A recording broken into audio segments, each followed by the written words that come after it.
Bonjour et bienvenue dans Dungeon Attack. Aujourd'hui, j'ai un invité exceptionnel qui est venu pour nous parler de Magic the Gathering. C'est Maxwell. Salut. Et oui, Maxwell, énorme youtubeur métal, mais aussi une chaîne secondaire où il parle de Magic. C'est pour ça qu'il est là. Eh oui. Je vais lui poser quelques petites questions. L'angle de la vidéo, c'est spécifiquement en fait de vous donner envie de rentrer dans Magic. Que ce soit par l'aspect collection, par l'aspect jeu. Donc on va un petit peu vite fait parler de Magic en lui-même, un petit peu sa création, tout ça. Si je dis des grosses conneries, Maxwell, n'hésite pas à me corriger. Alors écoute, je suis pas spécialement. Ouais, t'es pas spécialement très fort sur l'histoire de Magic. Je connais un peu, mais est-ce que je suis suffisamment précis? Ça, je sais pas. Donc je ferai ce que je peux. Je peux rien te Voilà, promettre, mais je ferai ce que de je toute façon, c'est littéralement un whiteboard que j'ai fait genre en 2 minutes. C'est vraiment histoire de situer. C'est sorti en 93 aux États-Unis, fait par Richard Garfield, qui est un prof de maths, qui a un PhD d'université. En truc random, c'est le petit-fils de James A. Garfield, ancien président des États-Unis. Voilà, alors ça, je sais pas si tu le savais, ça. Ah non, ça je le savais pas. Mais voilà. C'est intéressant à savoir, ça. C'est assez rigolo comme truc. Ok, je l'avais pas cette date. Hein. Il a sorti énormément de jeux de cartes. Beaucoup de jeux de cartes après Magic. Récemment, il a tout pété à nouveau avec Mindbug, qui est un espèce de jeu d'affrontement pour 2 joueurs dans lequel on ne va pas construire des decks, mais on va avoir directement des cartes et qu'on va jouer en versus. Est-ce que tu connais un peu Mindbug? T'as vu passer ça ou pas du tout? Alors on m'en a déjà parlé, on m'a conseillé le jeu, et en fait malheureusement mes heures de temps de jeu sont hyper limitées. Ouais. Donc je focus Magic, un petit peu sorcerie pardon depuis quelques semaines aussi. Mais malheureusement j'ai pas eu le temps de tester Mindbug. Ok, bah après Mindbug, ça tire vraiment plus vers le côté jeu de société que jeu de cartes d'affrontement. Dans le sens où, bah, comme j'ai dit, tu ne crées pas ton deck, tout est aléatoire, et en fait tu t'adaptes par rapport à ce que le jeu te donne. Donc c'est encore... Il avait fait un jeu aussi comme ça, où tu... là le nom me revient pas, mais en gros où tu gérais un système informatique, et l'adversaire, ou enfin ton partenaire de jeu, devait hacker ce système informatique. Ce serait pas Netrunner? C'est Netrunner, c'est comme ça de tête, Netrunner hein. C'est Netrunner, exactement. Et il me semble justement que tu avais des decks préfabriqués, mais faits de manière un peu aléatoire. Et apparemment, c'était vraiment cool comme gameplay, assez innovant, assez jouissif à jouer en fait. Ouais. Et malheureusement, toujours pas eu le temps de tester aussi Netrunner, quoi. Ah bah oui. Après, Netrunner a eu énormément d'adaptations en divers jeux. Pour le coup, c'est une licence qui a vraiment perduré. D'accord. Il y a beaucoup d'itérations du concept de Android Netrunner. Ouais. Il y a même un living card game. Alors, je sais pas si tu connais ce principe de jeu, les living card games. Non. Bah, en fait, les TCG, donc Trading Card Game, c'est le jeu standard, genre Magic, Pokémon, Yu-Gi-Oh, tout ça. Et les Living Card Game, en fait, tu vas acheter des boosters fixes, c'est-à-dire avec un nombre fixe de cartes. Et en fait, tu vas pouvoir agrémenter tes decks. Sauf qu'en général, ces jeux-là, c'est contre un automa. C'est pas contre un autre joueur. En fait, c'est de la coopération. D'accord, ok. Donc, en fait, tu vas construire un deck que tu vas mettre en face d'un deck préconstruit de scénario qui va te tirer des monstres, mais aussi des aléas, et que tu vas devoir en gros t'adapter en construisant ton deck en amont et ensuite en jouant contre un deck de scénario. D'accord, très bien. Ah, c'est pas mal. Je connais. Enfin, si, je crois que j'avais des jeux de société qui fonctionnaient comme ça. Alors, t'as Marvel Champion, t'as le Seigneur des Anneaux aussi qui a été fait comme ça, et tu as un Horror à Arkham qui fonctionne avec ce système aussi. Ok, c'est un système qui est là depuis un petit moment, qui est fait par Fantasy Flight Games. Les mecs ont fait pléthore de jeux, n'importe quoi. Ils ont fait pléthore de jeux. Mais j'ai fait les deux en même temps, je suis allé à fond. Donc voilà, donc aujourd'hui moi je vais jouer le rôle de l'innocent, celui qui ne connaît pas Magic. J'ai joué une fois à Magic, c'était il y a 1 an. D'accord. J'ai joué un petit peu à Magic Arena, je crois que c'est ça le nom. Le soft qu'ils ont sorti il y a à peu près 5 ans, je dirais, qui est vraiment bien fait. Hein. Qui est vraiment bien fait. Mais alors tu vois, moi en tant que nouveau joueur, j'arrive, je regarde la boutique, je vois qu'il y a des packs à 150 balles réels. Je suis là en mode, putain, est-ce que j'ai besoin d'acheter ça pour jouer au jeu? Qu'est-ce que quoi? Alors moi je trouve qu'Arena c'est une très très bonne porte d'entrée pour commencer à aborder les règles de Magic l'Assemblée. Parce qu'en fait tout est automatisé, donc si t'es un petit peu observateur, tu vas comprendre le principe des étapes, tu vas comprendre le principe de passer la priorité à ton adversaire, etc. Quoique des fois il y a des mini-bugs, parce que je sais, alors ça fait des années peut-être maintenant que j'ai pas ouvert Magic Arena, Mais je sais qu'au-dessus de ton avatar, tu peux cocher aussi les différentes étapes pour savoir à quel moment le logiciel va se stopper pour pouvoir envoyer tes éphémères ou jouer tes capacités. Oula, éphémère, là, tu m'as déjà perdu. Bon, voilà. Bon, mais après, je trouve, peu importe, je trouve quand même que Magic Arena, c'est quand même une porte d'entrée qui est sympa. Ouais. Après, effectivement, il va falloir crafter les bonnes cartes si tu veux pouvoir faire des gros decks et jouer plusieurs decks différents.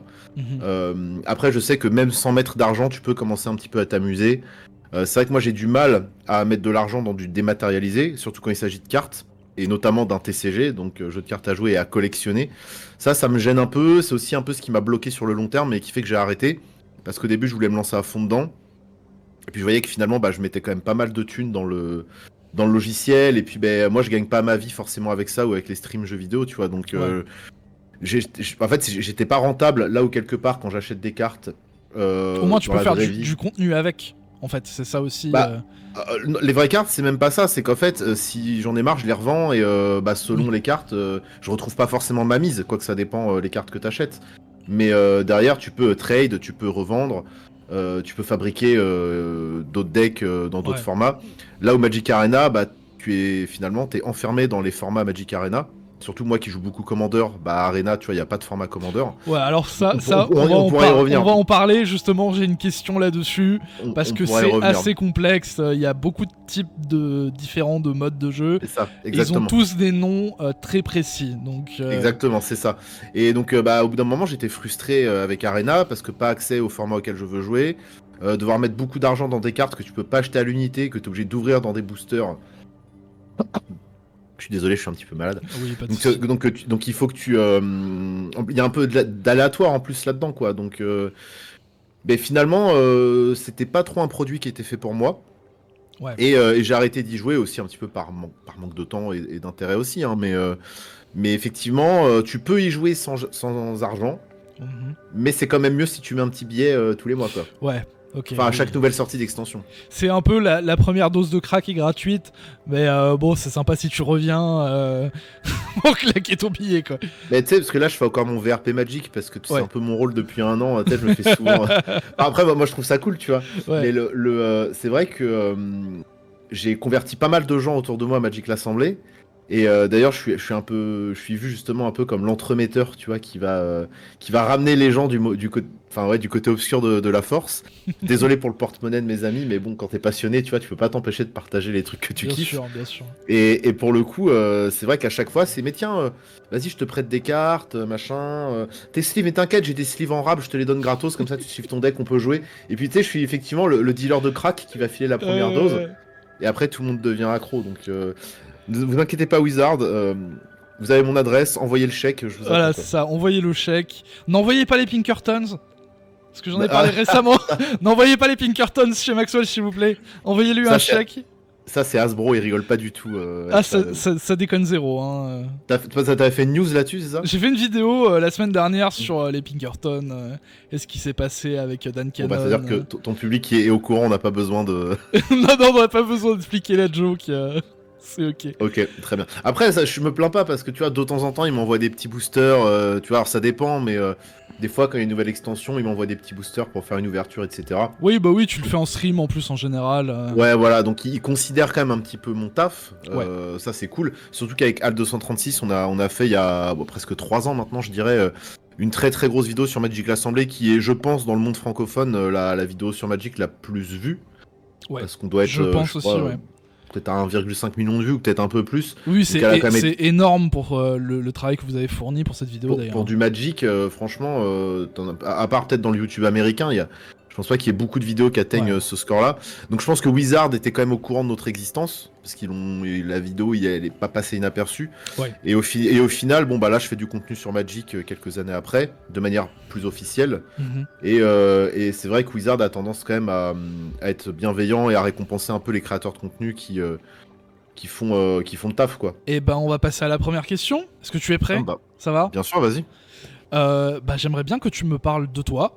Donc ce que tu fais. Alors, écoute, mon pseudo c'est Maxwell ou Mighty Maxwell. Mighty Maxwell, on va reconnecter avec le jouet et le jeu parce que Mighty Maxwell c'est un pseudo en fait qui vient de la licence Mighty Max. À la base, Maxwell, c'était juste mon pseudo sur internet parce que des potes m'appelaient comme ça pour rire en rapport à une nounou d'enfer. Alors, Oh, les millennials, souvenirs. voilà, seuls les millennials comprendront cette référence. Oh la Mais vache. du coup, c'est Maxwell Sheffield, donc juste des potes pour rire qui m'appelaient comme ça. Donc, j'ai gardé le pseudo Maxwell.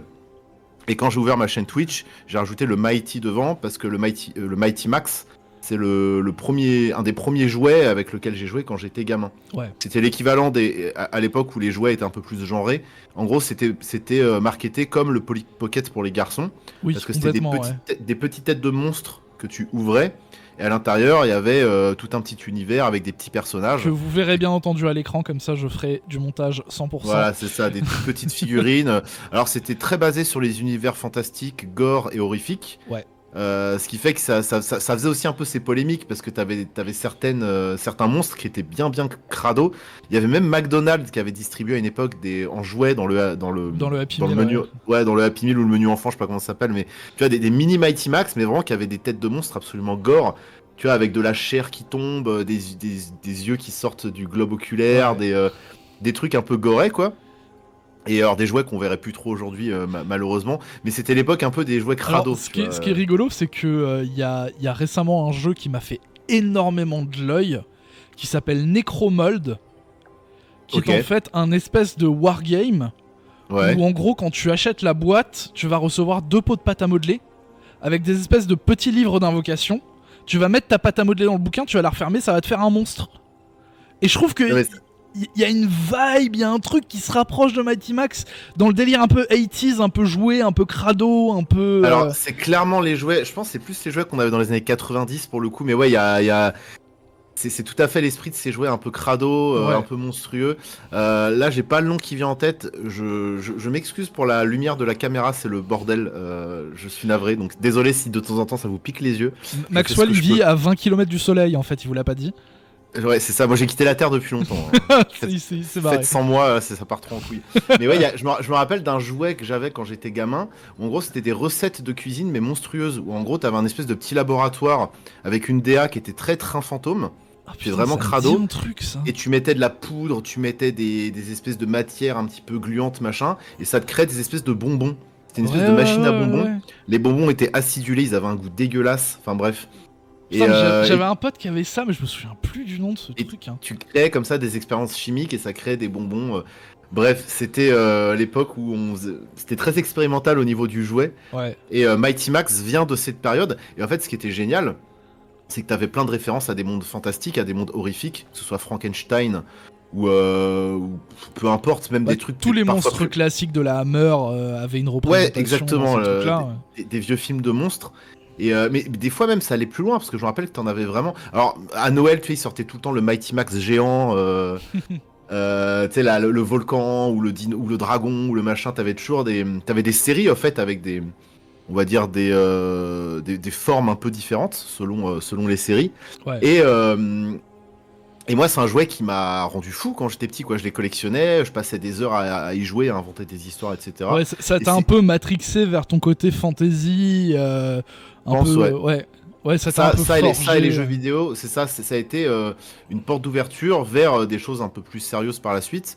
Et alors, est-ce que y a un lien de cause à effet direct ? Je sais pas, je pense quand même, parce que très rapidement j'ai été attiré par ça, très rapidement je me suis mis à dessiner des monstres dans mes cahiers et des trucs un peu gore, etc. Et puis bah ensuite, à l'adolescence, arrive le rock, le punk, le metal et ces choses-là. Alors est-ce qu'il y a un lien de cause à effet direct ? Je ne sais pas. Il se trouve que aujourd'hui c'est mon pseudo sur Twitch parce que justement, je voulais rendre hommage un petit peu à cette période de mon enfance, quoi. Et c'est aussi le nom de ta chaîne YouTube qui parle de Magic. Ouais, c'est ça. En fait, parce qu'à la base, c'était la chaîne de rediff. Parce qu'avant, je faisais beaucoup de let's play. J'en fais encore aujourd'hui, mais j'ai beaucoup ralenti. Et du coup, j'avais une chaîne de rediff où je postais toutes mes séquences de gameplay. Et finalement, j'ai abandonné ce truc-là. J'ai arrêté de poster des rediffs uniquement pour faire du contenu sur Magic un peu plus sérieux. Alors des fois il y a de la rediff, mais ça va être de la rediff montée, etc. Ouais. Et sinon ça va être du contenu, par exemple The Art of Magic, qui est un format où je parle de l'art à l'intérieur de Magic l'Assemblée, qui est quelque chose de très très référencé quand même. Magic, oui. c'est bourré d'influences différentes et ça va piocher dans différents mondes fantastiques, enfin monde de l'imaginaire. Parce que même si avant c'était très orienté fantasy, aujourd'hui ça va chercher beaucoup plus loin que juste la fantasy. Ça peut aller aujourd'hui même dans le steampunk, dans la SF. J'ai vu un truc cyberpunk passer, je crois, il y a très peu de temps. Alors cyberpunk peut-être pas trop encore, mais on va sûrement y aller un jour parce que alors si il y avait Kamigawa Non Dynasty qui avait une Ah, influence un c'était petit peu. peut-être ça, ouais, que j'ai vu Ouais, passer. si Ouais.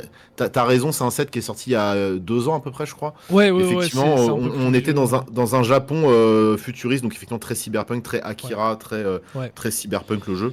Enfin, la licence cyberpunk aussi. ouais.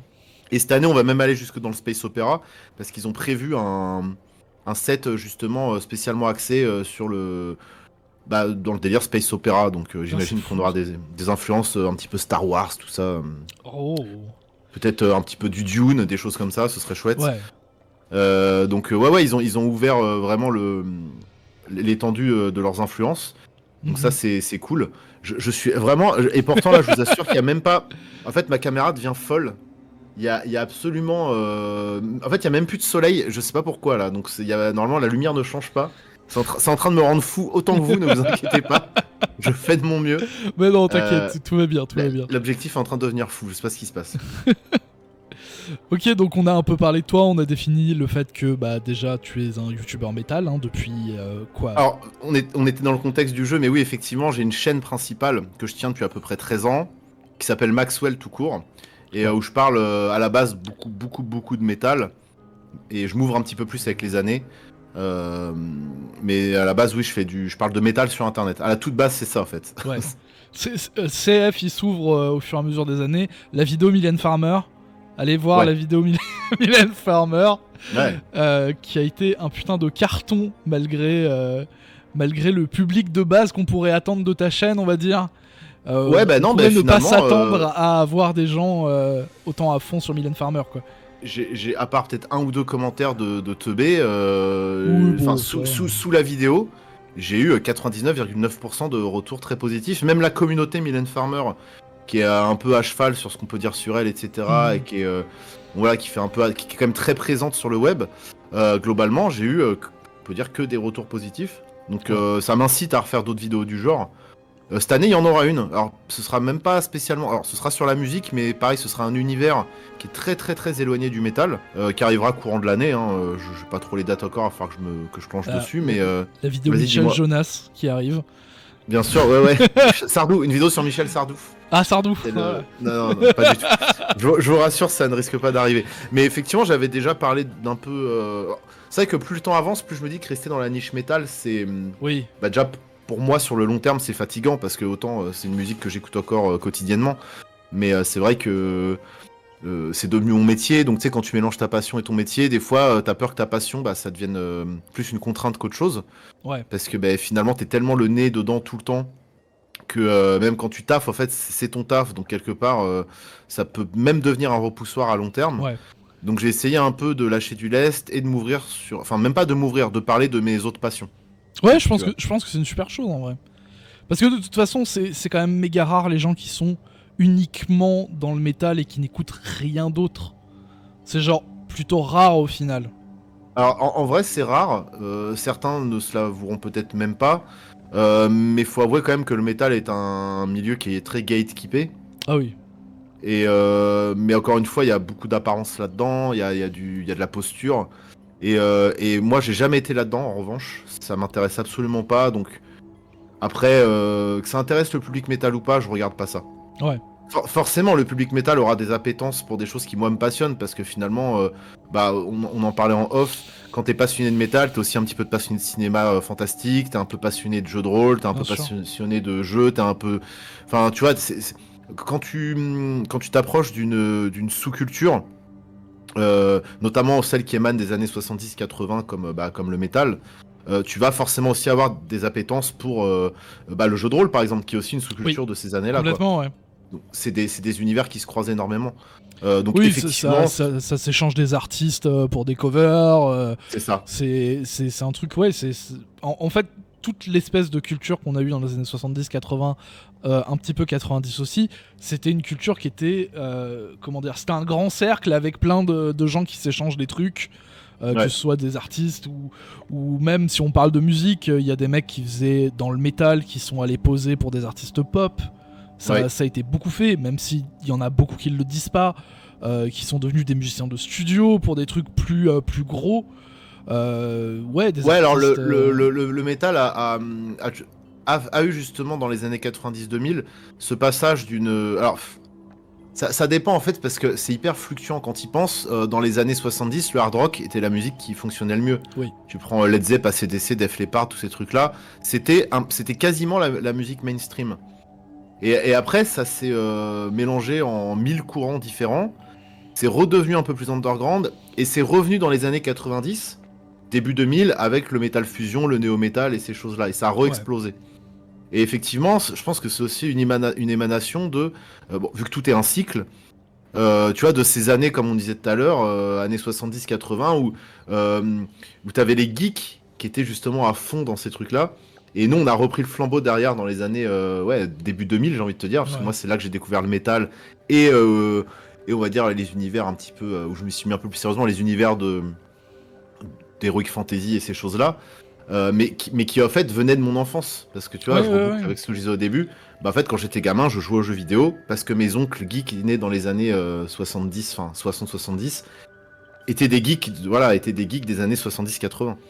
Et j'ai un peu repris le flambeau comme ça, quoi. Ouais, complètement. Et puis sachant que on était quand même vachement bombardés. Alors je crois que t'es un tout petit peu plus vieux que moi, mais on est à peu près de la même génération.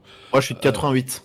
Ouais, moi je suis de 95. Mais moi, après, moi j'avais une famille plutôt modeste, donc j'avais pas les nouveaux jouets, j'avais les trucs d'avant, en fait, tu vois. Mais moi c'est ça, je récupérais les... Voilà, exactement. Les trucs des oncles et tantes, quoi. Voilà, tu vois, tu connais, alors tu vois ce que je veux dire là-dessus. Et je suis l'aîné, donc en fait j'avais pas les grands frères, grandes sœurs. Moi c'était les oncles et tantes, quoi. Et du coup, en fait, tu récupères les trucs qui viennent des années 80, là où on était bombardé de... les pubs, il y avait du rock, du métal dedans. Mighty Max, je suis sûr que t'écoutes, il y a un putain de solo de guitare en plein milieu de la pub. Ouais, c'est possible, ça. C'est vrai que la DA elle était métal, hein. Enfin, c'était vraiment mais carrément. C'était death metal, c'était une direction artistique death metal, genre ouais, complètement. Et en fait, on a baigné dans tous ces trucs-là qui nous ont amenés derrière vers justement d'autres trucs alternatifs, que ce soit justement le jeu de rôle pour certains, que ce soit la musique métal, les jeux vidéo, et Magic pour toi, par exemple. Et justement, on va en parler. Comment t'en es venu à Magic? C'est quoi un peu le truc qui t'a fait passer le pas? Parce que tu devais connaître de loin, mais il y a bien un moment où t'as trébuché, t'es tombé dans l'escalier Wizard of the Coast. Exactement. Alors quelqu'un m'a donné ma première dose, on en parlait tout à l'heure. On reparle de la dose de crack. On reparle des dealers, tu vois, c'est ça effectivement la vie de prolo en quartier, il y a toujours un mec qui va te filer une dose et voilà, tu finis. Et donc le dealos, très franchement, je me rappelle plus qui c'était, mais alors je sais que c'était en primaire, donc je devais être soit en CM1 soit en CM2. Ouais. Parce que c'était la sortie de Portal 1, donc ça doit être peut-être 98, donc je devais être en CM1 ou CM2. Ouais. Et en gros, je sais que je me retrouve avec des cartes Magic de l'édition Terre Natale dans ma poche. Terre Natale qui a un vieux set Magic du coup, mais qui est pas du tout apprécié parce que les cartes sont un peu pourries. C'est une extension qui est hyper low level, et dans les extensions old school de Magic, c'est une des extensions qui a eu le moins de value. C'est-à-dire que même une boîte aujourd'hui, je sais pas, tu prends une boîte Invasion qui est un vieux set aussi, ou une boîte Tempête, ou une boîte Héritage d'Urza, voilà. Là, je te cite au hasard des vieilles éditions. Tu regardes les prix aujourd'hui, c'est inaccessible. Ouais, en termes de legacy, celle-là n'a pas du tout passé la Exactement, c'est ça. C'est pour du Magic Old School, ça vaut. Je crois que même une boîte neuve aujourd'hui, enfin scellée, ça vaut dans les 400 €, 500 € grand max. Ce qui est que dalle pour du old school TCG. C'est extrêmement cher, 500 €. Mais par rapport aux autres produits de la même époque, c'est 10 fois moins. Non mais pour vous donner une idée, le premier set Pokémon, donc le tout premier set TCG, scellé, ça vaut, je crois, 5000 balles, un truc comme ça, ou plus. Franchement, alors là, je t'avoue, vu qu'il y a une hype autour de Pokémon depuis que les gros influenceurs FR se sont mis à Pokémon, je crois qu'il y a eu une réhausse des prix il y a pas longtemps. Ouais, c'est assez fluctuant aussi parce que Pokémon, c'est toujours un peu hype, mais il y a des vagues où il y a vraiment, on va dire, des sur-hype. Oui. Et Et oui, je pense qu'une boîte Pokémon set de base, selon si c'est première aide ou pas, je pense qu'en moyenne, je pense même que t'es plus autour des 10K, hein. Même plus, je pense. Alors Je sais pas. j'ai un prix, mais je suis pas sur 50 000 pour la base 7 première édition. C'est pas Franchement, ça impossible. m'étonnerait pas. C'est pas impossible vu que je sais que le Dracofeu base 7 première édition vaut genre 10K. Donc ça m'étonnerait que ta Ah, boîte soit moins chère que la Pokémon, Chase Card. Tu vois, Pokémon, je sais tu vois, c'est beaucoup plus indexé sur l'état des cartes. pas. Mhm. Un peu moins Magic, parce que les joueurs de Magic jouent à Magic, là où Pokémon, c'est plus collectionné. Bah, c'est vrai que. Non, mais Non, c'est vrai. non, c'est vrai, t'as raison. Mais moi, ça me fait toujours rire que le jeu de cartes que t'es censé jouer, c'est vrai que les gens qui collectionnent du Pokémon, ils le collectionnent et la majorité ne le joue pas, en fait. Ils connaissent même pas les règles. Non, c'est ça, c'est... Ah, ton Pikachu, il a 80 PV, Mougroudon, il en a 60, bon bah t'as gagné, hein. Alors, ouais, là, en mode cours de récréation. Voilà, mais, c'est ça, mais c'est vrai que je trouve ça un peu triste qu'un jeu de cartes, certes, à jouer et à collectionner, soit beaucoup plus collectionné, on va dire collectionné à 90% et jouer à 10%. Ouais. Là où Magic, c'est plus le contraire. Je pense que les joueurs de Magic jouent à Magic et collectionnent un petit peu à côté parce que c'est quand même cool d'avoir ses petites cartes Ouais. ou de pimper un peu son deck. Mais c'est vrai que Pokémon est plus collectionné et Magic est plus joué. Mais là, je voulais en venir, c'est que Pokémon, c'est effectivement beaucoup plus. Les cotes changent totalement selon l'état de ta carte. PSA 10 ou PSA 1, Ouais. le prix sera pas du tout le même. Là où Magic, même si tu grattes ta carte entre un PSA 4 et un PSA 7, je dis au hasard, hein, Ouais. t'auras pas un si grand écart. Ouais. Là où Pokémon, ça joue un peu plus. Donc en fait, un Dracofeu 10K, en vrai, ça dépend. Je pense qu'un Dracofeu en loose, en pas très bon état, il se revend sur Vinted à 400 balles. Hmm. Là où un Dracofeu édition 1 PSA 10, tu peux le vendre plus de 10K, je pense. Hein. Ouais, sachant Je pense. qu'en plus, les collectionneurs de Pokémon sont assez précis sur même les sociétés de gradation. Ouais. Parce que en fonction, par exemple, si t'as fait grader ça par une compagnie qui est reconnue ou par un truc genre pas connu, ta valeur de carte, elle est absolument pas la même.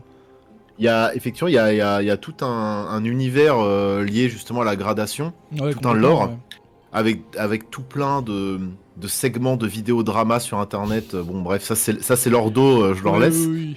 Mais effectivement, ouais, selon où t'as gradé ta carte, la carte aura même pas forcément la même valeur, quoi. Ouais, Donc, non, c'est assez dingue. Hein. c'est tout un bordel. Et pour revenir du coup à cette fameuse édition Terre Natale, eh ben, il se trouve Ouais. que ça a pas du tout pris le pli du TCG Old School et que l'édition était tellement nulle qu'en fait, bah, il y a jamais eu de vraie plus-value. Alors si, moi j'en ai acheté une il y a à peu près 6-7 ans. Ça valait autour de 100-150 euros.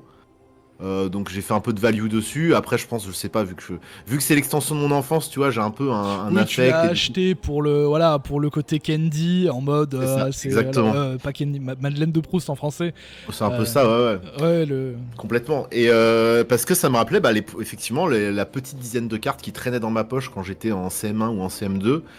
Et que peut-être que ça reconnectait avec certains jeux vidéo, peut-être que ça reconnectait avec les Mighty Max. Parce qu'en plus, le Magic des années 90, c'est très dark fantasy. Hein. C'est pas le Magic d'aujourd'hui où. Alors, il y a encore des trucs très dark dans Magic, mais c'est vrai que la DA, elle a tendance un petit peu à se popiser, à se lisser. Et il faut aussi, parce qu'il y a aussi une volonté marketing de toucher un plus jeune public et aussi un plus large public. Oui, bien sûr. Ouais. Donc on est moins dans cette dark fantasy un peu creepy et voilà des années 90 où tu regardes les vieilles cartes Magic, il y a des trucs, c'est Ouais, surtout en mana noire, il y avait des trucs dans la vénères. couleur noire. Alors moi j'ai un classeur exprès où je collectionne toutes les cartes horrifiques, Ouais. un peu cursed, tu vois, du Magic Old School.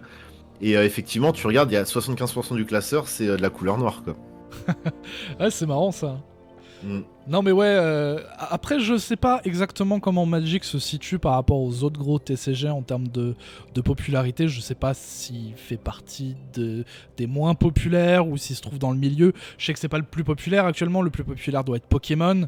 Et Pokémon, mais Magic est toujours très bien situé. En fait, faut regarder, je pense, par rapport aux ventes. Oui, tout simplement. Je pense que c'est assez parlant. Tu regardes au Japon, je crois que Magic c'est 5ème ou 6ème. Alors sachant qu'au Japon, ils ont Pokémon, ils ont Yu-Gi-Oh! En fait, ils ont toutes les licences japonaises. Ils ont une chier de TCG différents. Exactement. Donc en fait, t'as tous les gros TCG japonais, Duel Master et compagnie, qui sont devant, mais c'est normal parce que c'est leur culture. Et là-bas, il y a un vrai matraquage en termes de com, en termes de marketing. Donc forcément, Magic est un peu en dessous. Mais Magic est quand même 5ème ou 6ème, ce qui est quand même une bonne place. En France, Magic doit être peut-être troisième. Alors maintenant, il y a l'Orcana, donc l'Orcana doit être assez haut aussi désormais. Et aux États-Unis, je pense que Magic est assez hégémonique dans le marché du TCG par contre. Ouais, tu vois, je sais même pas si l'Orcana pour le moment s'est fait une place. Je pense qu'il va se faire une place dans un petit peu de temps. Mais je pense pas qu'il soit réellement fait une place pour le moment. Je pense que. Oh, en France, là, on a des tournois Ah qui ouais, ramènent tu penses 200 à ce personnes. point-là Ah ouais, ouais, si, l'Orcana. Ok, Il y a même déjà des ok. altérateurs Lorcana. Je sais qu'il y a des shows Lorcana, donc des tournois qui sont castés carrément. Je crois même qu'il y a eu un tournoi à Disneyland, tu vois, avec un Ah truc qui ouais. était casté et tout. Ah Ouais, putain, ouais, ça, donc j'étais pas au courant. Ah ouais, d'accord. Ah bah Disney, ils ont injecté de la thune là. Et apparemment, donc moi j'y ai jamais joué, puis la DA me parle pas trop, mais Ouais. apparemment c'est du Magic un peu simplifié. Oui, complètement. Oui, oui. Moi, Donc j'y là ai où joué pour le coup. D'accord, À ok. l'Orcana, j'y ai joué. C'est extrêmement. Comment dire. Ça flow très très bien. Ça se joue très très vite. Ça s'apprend très très vite. Ouais, bah c'est ce que tout Euh, le monde dit, hein. ça flow vraiment super bien, l'Orcana. Mais je testerai un jour quand même parce que bon, ça peut faire un side TCG un peu sympa. Ouais. Et moi, je pense vraiment que c'est un TCG d'avenir parce que Ravensburger, ils ont l'air d'avoir fait un bon taf. Ouais. De ce que j'ai vu, ils gèrent bien le truc. Disney a injecté beaucoup d'argent et c'est. Moi, je te dis, genre, enfin, des produits Lorcana, je commence à en voir popper un peu partout. Ouais. Même à la Fnac, tu vois, t'as des sleeves, des sleeves L'Orcana. Lorcana. Ouais. Enfin, tu dis, enfin, du TCG à la Fnac, je crois que ça fait longtemps que j'en avais. Alors, si, peut-être depuis que Pokémon, il y a la re-hype, peut-être qu'il Oui, y en oui, avait un peu, tu vois. depuis la deuxième période avec Pokémon Go où ils ont commencé à restock un peu des trucs. Mais même avant, hein, on va dire Ouais. depuis la vague David Lafarge, tu vois. Enfin, on va dire le renouveau David Ouais, Lafarge. c'est un nom que j'avais complètement oublié. Tu viens de. de Bah me non, rappeler parce quelque qu'en chose. fait, il est revenu un peu sur le devant de la scène il y a quelques années. Ouais. Bah, balle de Pokémon évidemment. Et alors, c'est lui, mais entre autres, parmi d'autres influenceurs, hein. Oui, bien sûr. Notamment Logan Paul. Ah, plus, voilà, on va dire la vague Logan Oui, Paul. oui, Pour Logan être plus Paul précis. qui rentrait avec une carte Pokémon autour du cou C'est dans ça. ses matchs de boxe, une carte qu'il avait payée, je sais plus combien. Plusieurs millions, etc. Ouais, Voilà, ouais, c'est ouais. ça. Donc il y a eu ça. Il y a eu aussi l'anneau unique avec Magic. Oui, qui a Et été un gros coup de hype. ouais. D'ailleurs, j'ai craqué à ce moment-là, moi. Hein. C'est là où j'ai Ah acheté bah, ouais, ouais. mes Bah, premières beaucoup de cartes gens ont Magic. recraqué à ce moment-là. J'ai Beaucoup de craqué gens à ce autour de moment-là, moi. j'ai acheté des boosters, Alors, ce qui est marrant, c'est qu'au début, moi, j'ai acheté les boosters Seigneur des Anneaux, puis j'en voulais plus. Du coup, j'ai pris un de chaque, tu sais, dans le dans le truc, pour me Ouais. dire, oh, il y a cet univers-là. Oh putain, il y a des cowboys. Oh putain, il y a des dinosaures, quoi. Et c'était la Ouais. folie. À ce moment-là, c'était la folie. Bah exactement, il y a eu toute cette période autour du bah en fait 2023 hein, qui a été la plus grosse année pour Magic en termes de chiffre d'affaires pour Wizards. Ouais. Euh, Parce que Seigneur des Anneaux c'est bah, notamment l'édition qui s'est le plus vendue de Magic de l'histoire de Magic. Ça C'est un m'étonne très même pas. très très bon set pour être un peu alors pas un puriste du truc mais pour Ouais. être là depuis un peu plus longtemps que ceux qui ont découvert le Seigneur des Anneaux. Mhm. Je peux t'assurer que Seigneur des Anneaux c'est un excellent set Magic. Ouais. Et toutes les extensions qui étaient sorties autour de ça, excellent aussi quoi. Et cette année-là, ils ont pas mal aussi développé ce qu'on appelle les Universes Beyond, donc le Magic, mais dans d'autres licences, que ce Mhm. soit Warhammer, que ce soit Oui, Final Fantasy qu'on il y va a voir cette eu- Il y a année. eu Doctor Who aussi, il y a Il y a eu eu Doctor Assassin's Who. Creed, enfin, il y en a eu Exactement. plein. Exactement. Et en 2023, il y avait déjà des Universes Beyond qui existaient, donc des cartes Magic qui appartenaient à d'autres univers. Ouais. Mais c'est vraiment à partir de 2023, avec le Seigneur des Anneaux, qu'ils ont un peu démocratisé ce truc-là et Ouais. qu'ils ont dit bah maintenant on va y aller à fond. Et d'ailleurs là en 2025, on va avoir autant d'extensions dans le lore de Magic que dans d'autres lores de d'autres univers. Ah Parce qu'on ouais. va avoir Marvel, enfin on va avoir Spider-Man, Ok. Marvel. Ouais. On va avoir Final Fantasy. Alors ça Ouais. autant te dire que Oui, voilà, bah toi, je sais que tu vas sauter dessus. Hein. voilà, je vais être fou. Le PEL, on va craquer son PEL. Et puis on va avoir un troisième set qui a pas été annoncé. Alors il y a des gens qui spéculent sur le fait que ça pourrait être Star Wars. Bon, désolé les Star Wars 12, moi j'y crois pas trop, même si ce serait chouette. Sachant que Star Wars a récemment lancé son TCG, ouais. Désolé. Ouais. Bah, Je sais pas du coup si ils vont se tirer une balle dans le pied eux-mêmes en disant non mais regardez, si vous voulez pas jouer à notre TCG, allez acheter du Magic, on fait la même chose chez Magic. Ouais, mais regarde, Marvel qui appartient à Disney, ils font une collab avec Magic cette année, quoi. Donc, Ouais, mais ils en ont fait, pas de TCG Marvel. c'est vrai qu'il n'y a pas de TCG. Alors, je sais pas parce que je m'y connais pas trop en super-héros, mais je crois pas qu'il y ait un TCG Spider-Man, effectivement. Non, Euh, actuellement là qui existe, il y en a pas. Il y a eu Dice Masters qui rassemblait un petit peu tout ce qui se faisait dans l'univers Marvel. Et ça a Ouais. été le gros truc pendant un moment au niveau Marvel, c'est avec ça qu'ils faisaient du fric en termes de TCG, mais là actuellement il y a que dalle. Bah, alors, dans ce cas, je te prends l'exemple de Final Fantasy qui a son TCG exprès. et qui sort quand même une extension Ouais. Magic's Final Fantasy. Après, c'est vrai que le TCG Final Fantasy, il est un peu pourri, il y a pas beaucoup de monde qui y joue parce que Il est pas un peu mort en fait c'est même possible qu'il soit mort parce qu'en vrai, en termes de direction artistique, c'était pourri, c'était des vieux screens tout pourris Oh. issus des jeux, ou tu sais, alors qu'ils ont quand même des artistes de fou, tu vois, Ouais, ils ont des chez artistes de malades et ils ont juste fait chez des Square screenshots Enix. de. Ouais, et même quand c'était Ouais, pas des screenshots, c'était hyper minimaliste, c'était vraiment pas très jojo. ouais. Et en termes de jeu, en termes de gameplay, moi j'avais regardé un peu de loin, j'avais regardé un peu de contenu et c'était vraiment pas terrible. Ok. Donc c'est pas forcément le meilleur exemple, mais ce que je veux dire, c'est que effectivement, comme tu dis, il y a déjà le TCG Star Wars qui est arrivé là, qui a l'air d'être pas mal. Il y a finalement Disney qui sort son propre TCG et Ouais. vu que Star Wars ça appartient aussi à Disney, est-ce que ce serait pas se mettre une balle dans le pied, je sais pas. Bon voilà, moi Star Wars j'y crois pas trop. Ouais. Après je mange parce que Star Wars c'est un univers que j'aime bien, Oui, c'est très Magic cool. j'adore donc j'aurais pas. Après là ils ont quand même beaucoup de gros trucs là depuis 2-3 ans. Je pense que s'ils arrivent à voir Star Wars, ils vont peut-être attendre un chouïa avant de le balancer quand même. Hmm. Parce que je pense que balancer toutes ces grosses cartouches d'un coup, c'est pas forcément la meilleure des Ouais, idées. lancer Donc, toute la même année pour les gens qui veulent faire le full set. Il va tu te peut-être y avoir dis, moins de hype en mode putain, mais il y ah a ouais, déjà c'est un ça. full set de ouf qui me hype. Il y en a un Bah ouais, autre c'est qui ça. sort. Puis là, on sort quand même de. Alors, si on compte les 3 dernières années, Warhammer, Seigneur des Anneaux, là, on va avoir Final Il y a eu Fantasy, Fallout aussi. Marvel, Fallout. Ouais. Donc, alors, on attend aussi effectivement le Elden Ring ou Dark Souls. Ça fera partie des. Alors, c'est un peu plus niche. Ça peut faire partie des grosses cartouches, mais c'est un peu plus niche. Mais après, tu dis qu'est-ce qui va rester, quoi. Une fois qu'ils auront fait toutes les grosses licences, Ouais, bah ouais. il va rester quoi? Donc, je me dis que. Et surtout, est-ce que ça fera pas étrange de revenir à Magic dans sa forme pure, on va dire, avec des guillemets, Ouais. sans grosse licence attachée à ça, quoi? Est-ce qu'ils Bah, ça, arriveront pour l'avenir, justement, c'est ce que beaucoup de gens reprochent un petit peu là, à Wizard, c'est de faire un peu trop, de miser un peu trop sur les New Versus Beyond et pas assez sur le pure Magic. Ouais. Déjà que le pure Magic a tendance un petit peu à abandonner la Dark Fantasy et la Fantasy, on va dire classique, pour Mhm. aller vers des choses un peu plus modernes. Déjà, ça fait râler des gens. Donc si en plus tu leur mets que des nouvelles licences, enfin on va dire des licences hors Magic, et que tu leur enlèves un petit peu entre guillemets le vrai Magic, le truc c'est que ouais ils vont perdre des puristes, mais ils vont ramener aussi plein de nouveaux joueurs. Donc quelque part Oui, je pense qu'ils s'en foutent un peu de ça, tu vois. c'est possible, ouais. En vrai, Ouais, il y a non, moyen non, qu'ils s'en c'est pas foutent. impossible. Ouais, bah du coup, donc tu avais des cartes quand tu étais en CM1, des cartes qui traînent dans la poche. C'est vrai que désolé, je parle beaucoup et je Non, pars un alors peu dans tous les non, sens. absolument pas. La vidéo s'appelle Parle-moi de Magic, on parle de Magic et on parle de toi. Tout est ok, je kiffe, je passe un super moment. Bon Donc, tu régales, merci il beaucoup. y a Moi aussi, puis en plus aucun on a problème. encore un peu de temps donc c'est cool. Ouais, je kiffe, y a vraiment zéro problème. Je me retrouve avec ces cartes là. Et je vois, c'est une dinguerie, machin, ça a l'air trop bien et tout. Et je sais plus comment j'apprends que c'est Magic l'Assemblée, mais en gros, je vois au dos de la carte qui a marqué Magic, machin et tout. J'en parle à ma mère et j'en parle à ma grand-mère. Et je fais, en fait, je Je veux veux acheter des cartes plus. comme ça. Je veux plus, en fait. Qu'est-ce que c'est que ce truc? Ça a l'air génial. Et alors, je sais plus comment.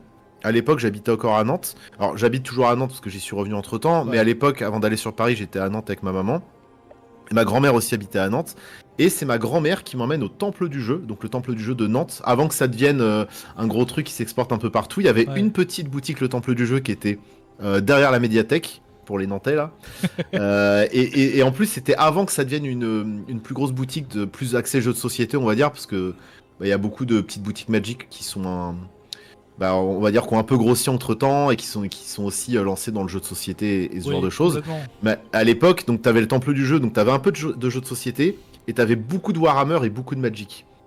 Et j'arrive dans cette boutique, donc ma grand-mère m'emmène à cette boutique. Et là, j'hallucine si tu veux, parce que je vois les displays avec les boosters Ah bah de oui. toutes les couleurs, tous les machins. Je fais, oh là là, c'est incroyable. Et là, le vendeur me conseille donc d'acheter un deck préconstruit Portal. Parce que Ouais. Portal, en fait, c'était on va dire, l'extension pour les noobs. C'est-à-dire qu'en fait, ils avaient fait un set qui s'appelait Portal. Après, il y a eu Portal 2, puis Portal 3. Ouais. Et ça permettait en fait d'introduire les plus jeunes à Magic parce que les règles étaient simplifiées. Alors, Euh, Portal, rien à voir avec la série de jeux vidéo. Rien à voir. Ok, Rien à d'accord. voir du tout. Non mais vu Là, on qu'on est- parlait tout à l'heure de licence, machin, je me suis demandé Non, s'il n'y non. avait pas eu d'autres translations vers... Non, non, vers parce autre que chose. là, on doit être en 98, 99 max. Ah oui, oui. Et à cette époque, il n'y a pas encore ce qu'on appelle donc les Universes Beyond. Ouais. Ça, l'Universes Beyond, ça fait peut-être 3-4 ans que c'est en place. Hein. Ouais. Ça fait vraiment pas longtemps. Donc à l'époque, on était vraiment dans le Magic pur Heroic Fantasy basique. Et donc j'ai acheté mes 2 petits decks préconstruits Portal et j'ai appris à jouer à Magic avec ma mamie Ah ouais. dans son salon. Ben ouais. Putain, c'est incroyable. Ouais, et donc on avait nos petits tapis de jeu, tu sais, qui étaient repliés à l'intérieur de la deckbox. Ouais. Et donc tu dépliais ton petit tapis de jeu machin, t'avais la défausse, la pioche, champ de bataille, etc.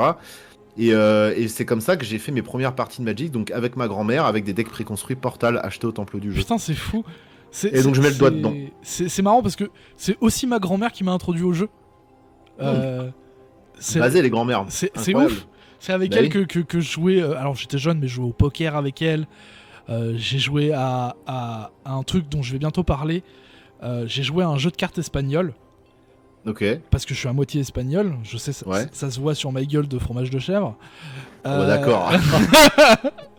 Et en gros, en fait, on a fouillé avec ma grand-mère et ma mère. Et apparemment, en fait, on est les seuls à jouer à cette variante du jeu. Apparemment, D'accord. ce serait quelque chose qui n'existe plus.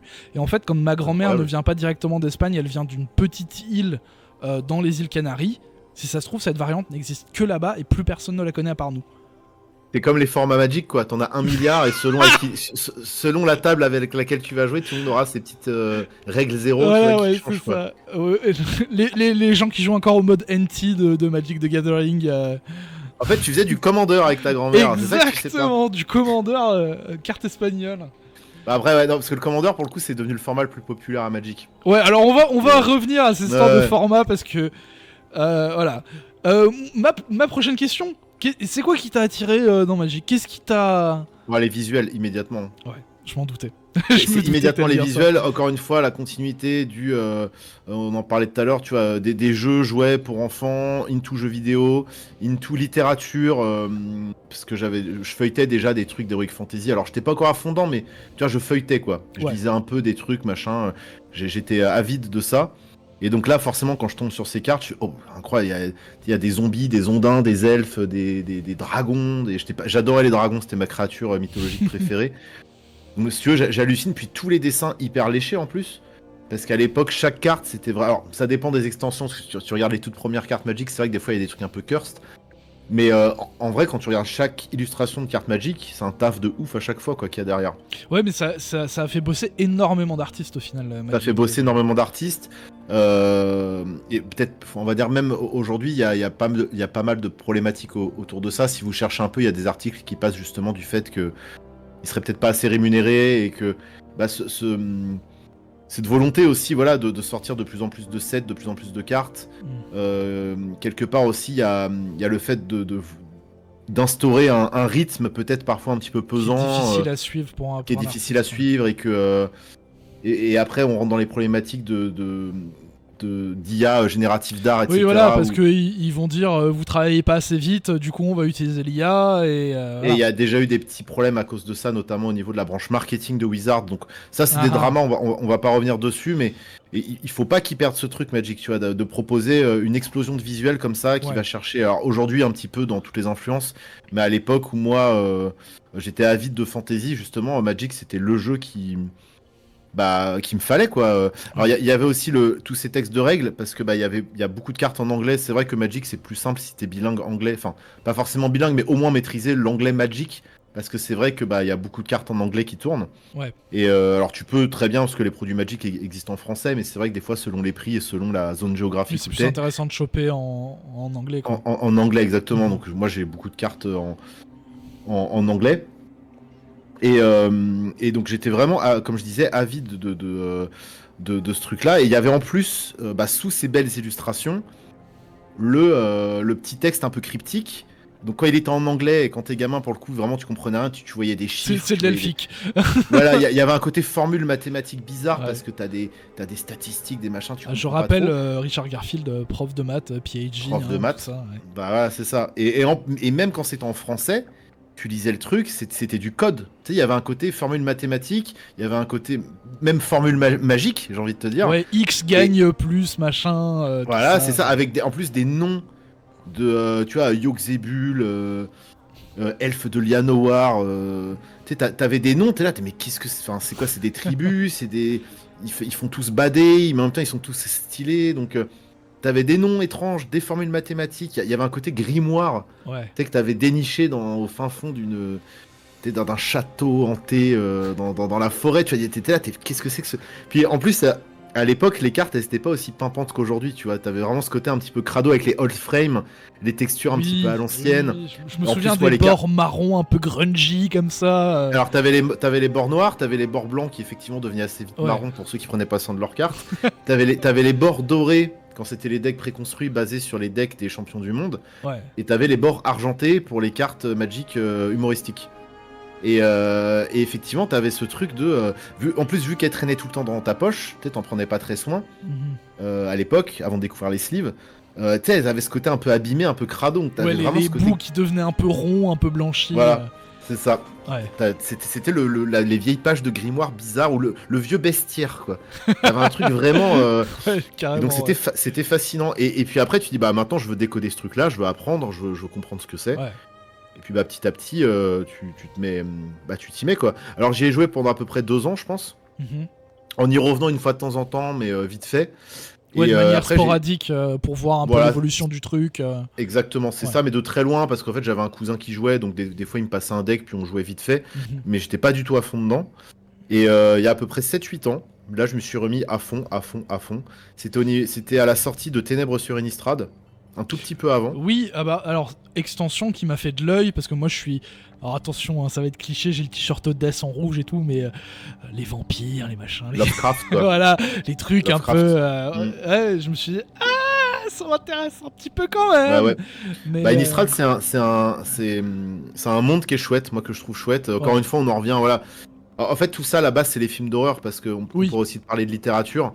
Mais en vrai, pour revenir sur les univers qu'on kiffe, le métal, les cartes Magic, le jeu de rôle, etc. En fait tout ça découle en fait un petit peu des films d'horreur aussi, tu vois, Oui, des années complètement, 60, 70, 80 quoi. ça va des films pulp aux films de la Hammer en passant par les C'est trucs ça. un peu plus underground. Mais, La BD aussi, tu vois, la vieille BD. Oui, Métal Hurlant. Métal Hurlant, toutes ces choses-là. Quoi. Ouais, On va essayer de reconnecter un petit j'ai peu. encore digressé comme un Ah salopard. ouais, c'est moi, je suis désolé, c'est tout le temps comme ça en interview, je suis insupportable. Mais le côté. Revenons sur les IA par exemple. Oui. Il y a plein de gens qui disent, mais de toute façon, c'est foutu, et on voit de l'IA partout, de toute façon, on est dans le monde néolibéral de la surconsommation, on est obligé de. Voilà, on est obligé de passer par les IA, et fuck les artistes, tant pis, tu vois, on passe par les IA. Et moi, je dis, bah très bien, c'est peut-être comme ça que ça va se finir, c'est effectivement comme ça que c'est en train de s'installer actuellement, mais moi, j'ai envie pour moi et pour les gens avec qui je travaille, ou au moins les gens, je vais pas dire les gens de ma communauté parce que c'est un mot avec lequel j'ai un tout petit peu de mal, Oui. mais on va dire les gens qui vibe comme moi sur les Parce sur que les quand mêmes arts. tu dis communauté, ça veut dire que t'es au centre et que les gens s'organisent autour de toi. Il y a un peu voilà. de ça. Ouais, Il y a un peu de moi, ça, moi pas aussi fan. je suis d'accord avec ce terme, je suis pas fan. Je dirais plutôt le cercle. Parce que quand tu dis le cercle, tu peux Le être milieu dans lequel moi j'évolue, voilà, tu vois. Oui, exactement. Le c'est ça. milieu de la musique et le milieu de l'art de manière générale. Bah oui, À mon échelle underground, quoi. parce que c'est vrai qu'on l'a pas précisé, mais t'as fait quand même un jeu de société pour l'édition collector de Five Magic de bataille. Ouais, c'est ça. Ouais. Vidéo que vous pourrez retrouver sur la chaîne. Où tu Oui, as merci travaillé. d'ailleurs pour la chronique. J'ai pas eu l'occasion de. Je sais plus si on avait parlé en dehors de nos DM. Mais non, je crois pas. Non, bah non, c'est la coup, première fois qu'on sait. on parle en vrai. Ouais. D'accord. Et bah merci beaucoup. Elle était chouette ta chronique. Merci. Et l'équipe de Frozen était ravie au passage. Ah ouais bah ouais, c'était content. Tu leur feras un gros Forcément. bisou. Là où plaisir. je voulais en venir, c'est que oui, tu fais bosser des artistes. T'as fait bosser Mgelai pour ça. Ouais. Tu l'as fait aussi bosser pour les EP de bataille, si je dis pas de bêtises. Alors il a fait pas mal de visuels de merch pour moi. Ouais. Après sur les EP, non c'est Flamberge, une autre artiste qui avait fait. Voilà, bah tu sais quoi, vu qu'on parle d'IA et de saloperies d'IA de merde qui volent les jobs à ces artistes, tu me donneras leur lien, je les mettrai en description. Avec plaisir. Et le truc c'est que effectivement je me dis, ben au moins, tu vois, moi je vais pas m'abaisser à ça, désolé, moi je respecte l'âme humaine, je respecte les artistes. Il est hors de question qu'on file ça aux tarés de la Silicon Valley, tu vois, qui veulent full transhumanisme qui veulent absolument asservir l'humain parce que l'enfer est pavé de bonnes intentions. Et ils vont te dire oui, c'est pour de l'accessibilité, c'est pour permettre aux gens de réaliser leurs rêves, blablabla. Non, non, ils en ont rien à branler. Vous êtes leurs esclaves. Ouais. Et vous pliez le genou sans même réfléchir. Moi, je dis pas que je vais changer ça. Ces gens-là sont multimilliardaires, je peux pas lutter. Par contre, je vais faire autant que je peux le faire autour de moi, travailler des gens et moi continuer avec mes petites mains à fabriquer des trucs. Ouais, non, mais Et, je suis d'accord, je vois le truc de la même façon que toi. et c'est pour ça, je suis d'accord qu'on nous à notre petite échelle, on va pas changer le monde. J'en ai bien conscience, tu vois. Non, Mais mais je préfère me dire que bon. on peut changer le quotidien ou même la minute à laquelle on a été sympa avec un inconnu ou une inconnue. On peut faire du bien quand même autour de nous. On n'est pas en fait obligé de se confondre en fait dans cette espèce de marasme anti-humain, anti-consommateur, anti-tout. Et malheureusement, c'est la façon dont pas mal de sociétés voient le truc, c'est que Bah, c'est le climat on s'en politique bat les actuel qui veut couilles. ça aussi. Ouais. Le climat politique nous met en rivalité les uns les autres Ouais. et justement tend à faire en sorte qu'il y ait des communautés qui se créent Mhm. et faire en sorte que ces communautés se mettent sur la gueule. Ouais, complètement. Alors qu'en vrai, bon, s'il y avait une cible à abattre, on la connaît. Putain, Voilà. je vais encore me faire traiter de gauchiste avec 2 neurones, la merde. Chier. Ah, parce que tu t'attendais à autre chose venant de moi. Non, mais sur je sais plus quelle vidéo un mec a dit que j'étais un gauchiste avec 2 neurones, c'est parce que j'ai dit du mal des nazis. Apparemment, c'est touchy, attention, hein. c'est touchy, on n'a pas le droit. Attention. Hein. Voilà, j'essaierai d'être plus gentil avec les nazis la prochaine fois. Suce bien Elon Musk, comme ça tu risques rien. Voilà, et Andrew Tate, tu fais un gros bisou de ma part. Ouais. C'est ça. Après, bon, bah, que veux-tu, ils ont réussi à pisser dans le crâne de certains gens, de certaines personnes qui, malheureusement, étaient à la recherche d'identité, qui avaient sûrement pas beaucoup de passion dans la vie. Moi, je pense que là, justement, la passion de la musique, la passion du jeu, on revient, encore une fois, on essaie de reconnecter. Ouais, on n'y arrive pas, mais on est en train d'essayer, là. Tu sais, c'est le mec qui roule bourré, tu sais. Si, regarde, je suis la ligne. Je suis la ligne, je suis pas dans le fossé. C'est que ça va. Et ça. Déjà, les fachos, trouvez-vous une passion, c'est ça le truc. Oui. Plutôt que de vous inventer un univers, vous serez putain de moins aigri, quoi. Vous serez moins aigri, et puis en fait, vous aurez un truc qui vous porte dans la vie. Parce que Crary, vouloir sauver la France et vous prendre pour un chevalier en mode crusade et tout, là, non, c'est ça. Enfin, en fait, oui, vous êtes juste les lolcos des milliardaires qui vous pissent dessus, en fait. Donc, quelque part, je pense que moi, ça m'a permis en tout cas d'avoir ces passions-là et avoir ces univers dans lesquels je peux quelque part me transcender. Ouais. Parce que l'art, c'est une façon aussi de se transcender. Oui, complètement. Et bah, ça m'a peut-être permis justement d'éviter soit de trop doomer à cause de ces gens-là, soit de devenir ces gens-là. Après, le truc, c'est que j'ai un déterminisme social qui fait que je serai sûrement jamais devenu comme ces gens-là. Oui. Mais on sait jamais. Ouais, non, mais... En tout cas, ma take, c'est qu'effectivement, je pense que les univers fantastiques, que tu les abordes à travers la littérature, à travers la bande dessinée, à travers le jeu vidéo ou pas, ou à travers les cartes Magic, pourquoi pas, hein. Ouais. Ça permet quelque part aussi de se structurer mentalement, je pense. Ouais, je suis assez d'accord, et je rebondis sur ce que tu disais tout à l'heure par rapport au fait de consommer de l'art. Je pense que c'est quelque chose de bon, et en fait le truc c'est que l'art est à tout le monde. On peut le consommer de plein de façons différentes, et en fait de voir des choses différentes, de voir des choses montrées d'une certaine façon ou quoi, c'est toujours bien en fait de voir de l'art, que ce soit on parle des cartes Magic, la musique, jeux vidéo, tout ça, mais oui, moi je pense que c'est super important. S'approprier les œuvres, c'est oui effectivement hyper important pour se structurer, comme je disais, que ce soit mentalement ou même comment dire. D'ailleurs, en parlant de ça, en parlant d'appropriation, tu sais, il y a un truc dans le TCG qui se fait beaucoup, c'est par exemple l'altération. Le fait de reprendre une carte Magic et de repeindre par-dessus. Ouais. En tout cas, de retravailler la carte Magic pour en faire autre chose. Alors, tu peux le faire via du collage, tu peux le faire via... Oui, les gens qui coupent et qui superposent différentes couches. J'essaierai de trouver une vidéo que je mettrai à l'écran. Il y a ça, il y a ceux qui peignent par-dessus les cartes, il y a ceux qui font du collage, il y a plein de façons d'altérer des cartes, ça se fait beaucoup dans Magic, ça se fait de plus en plus dans Pokémon et dans l'Arcana. Ouais. Ça aussi, c'est une façon de s'approprier les choses, je pense. Ouais. Magic est un jeu tellement vaste que tu peux aussi, en termes d'appropriation, tu peux déjà builder un deck. Ouais, On carrément. parlait de code avec Magic, c'est vrai que Magic, des fois, ça se rapproche du code parce qu'il y a tellement de possibilités, il y a De tellement paramètres, de cartes Magic, en fait, tout de bêtement. paramètres Ouais. maintenant, c'est ça. Que, en fait, aujourd'hui, tu peux fabriquer un deck qui est un peu. Tu peux t'exprimer via le deck building, quasiment. Ouais, non, clairement. Sachant qu'en plus, dans Magic, comme dans certains autres jeux, tu as des archétypes de sûr. decks avec des thèmes, et sachant que... Alors ça, j'aimerais bien que tu m'en parles un petit peu, je sais pas si c'est le moment ou quoi, mais Magic fonctionne avec du mana qui représente des choses. Il y a une vraie décision créative de prendre un élément réel ou une inspiration de quelque chose, de le transmettre via un type de mana. Et ça, je trouve ça absolument fou. Et je pense que c'est le seul jeu, en termes de TCG, à être allé aussi loin dans l'élaboration de son lore par rapport à son gameplay. Là, c'est possible, ce qu'on appelle le flavor, donc le fait de simuler quelque chose qui pourrait exister. Mhm. Et ça, effectivement, via la color pie, tu vas pouvoir travailler autour de ça.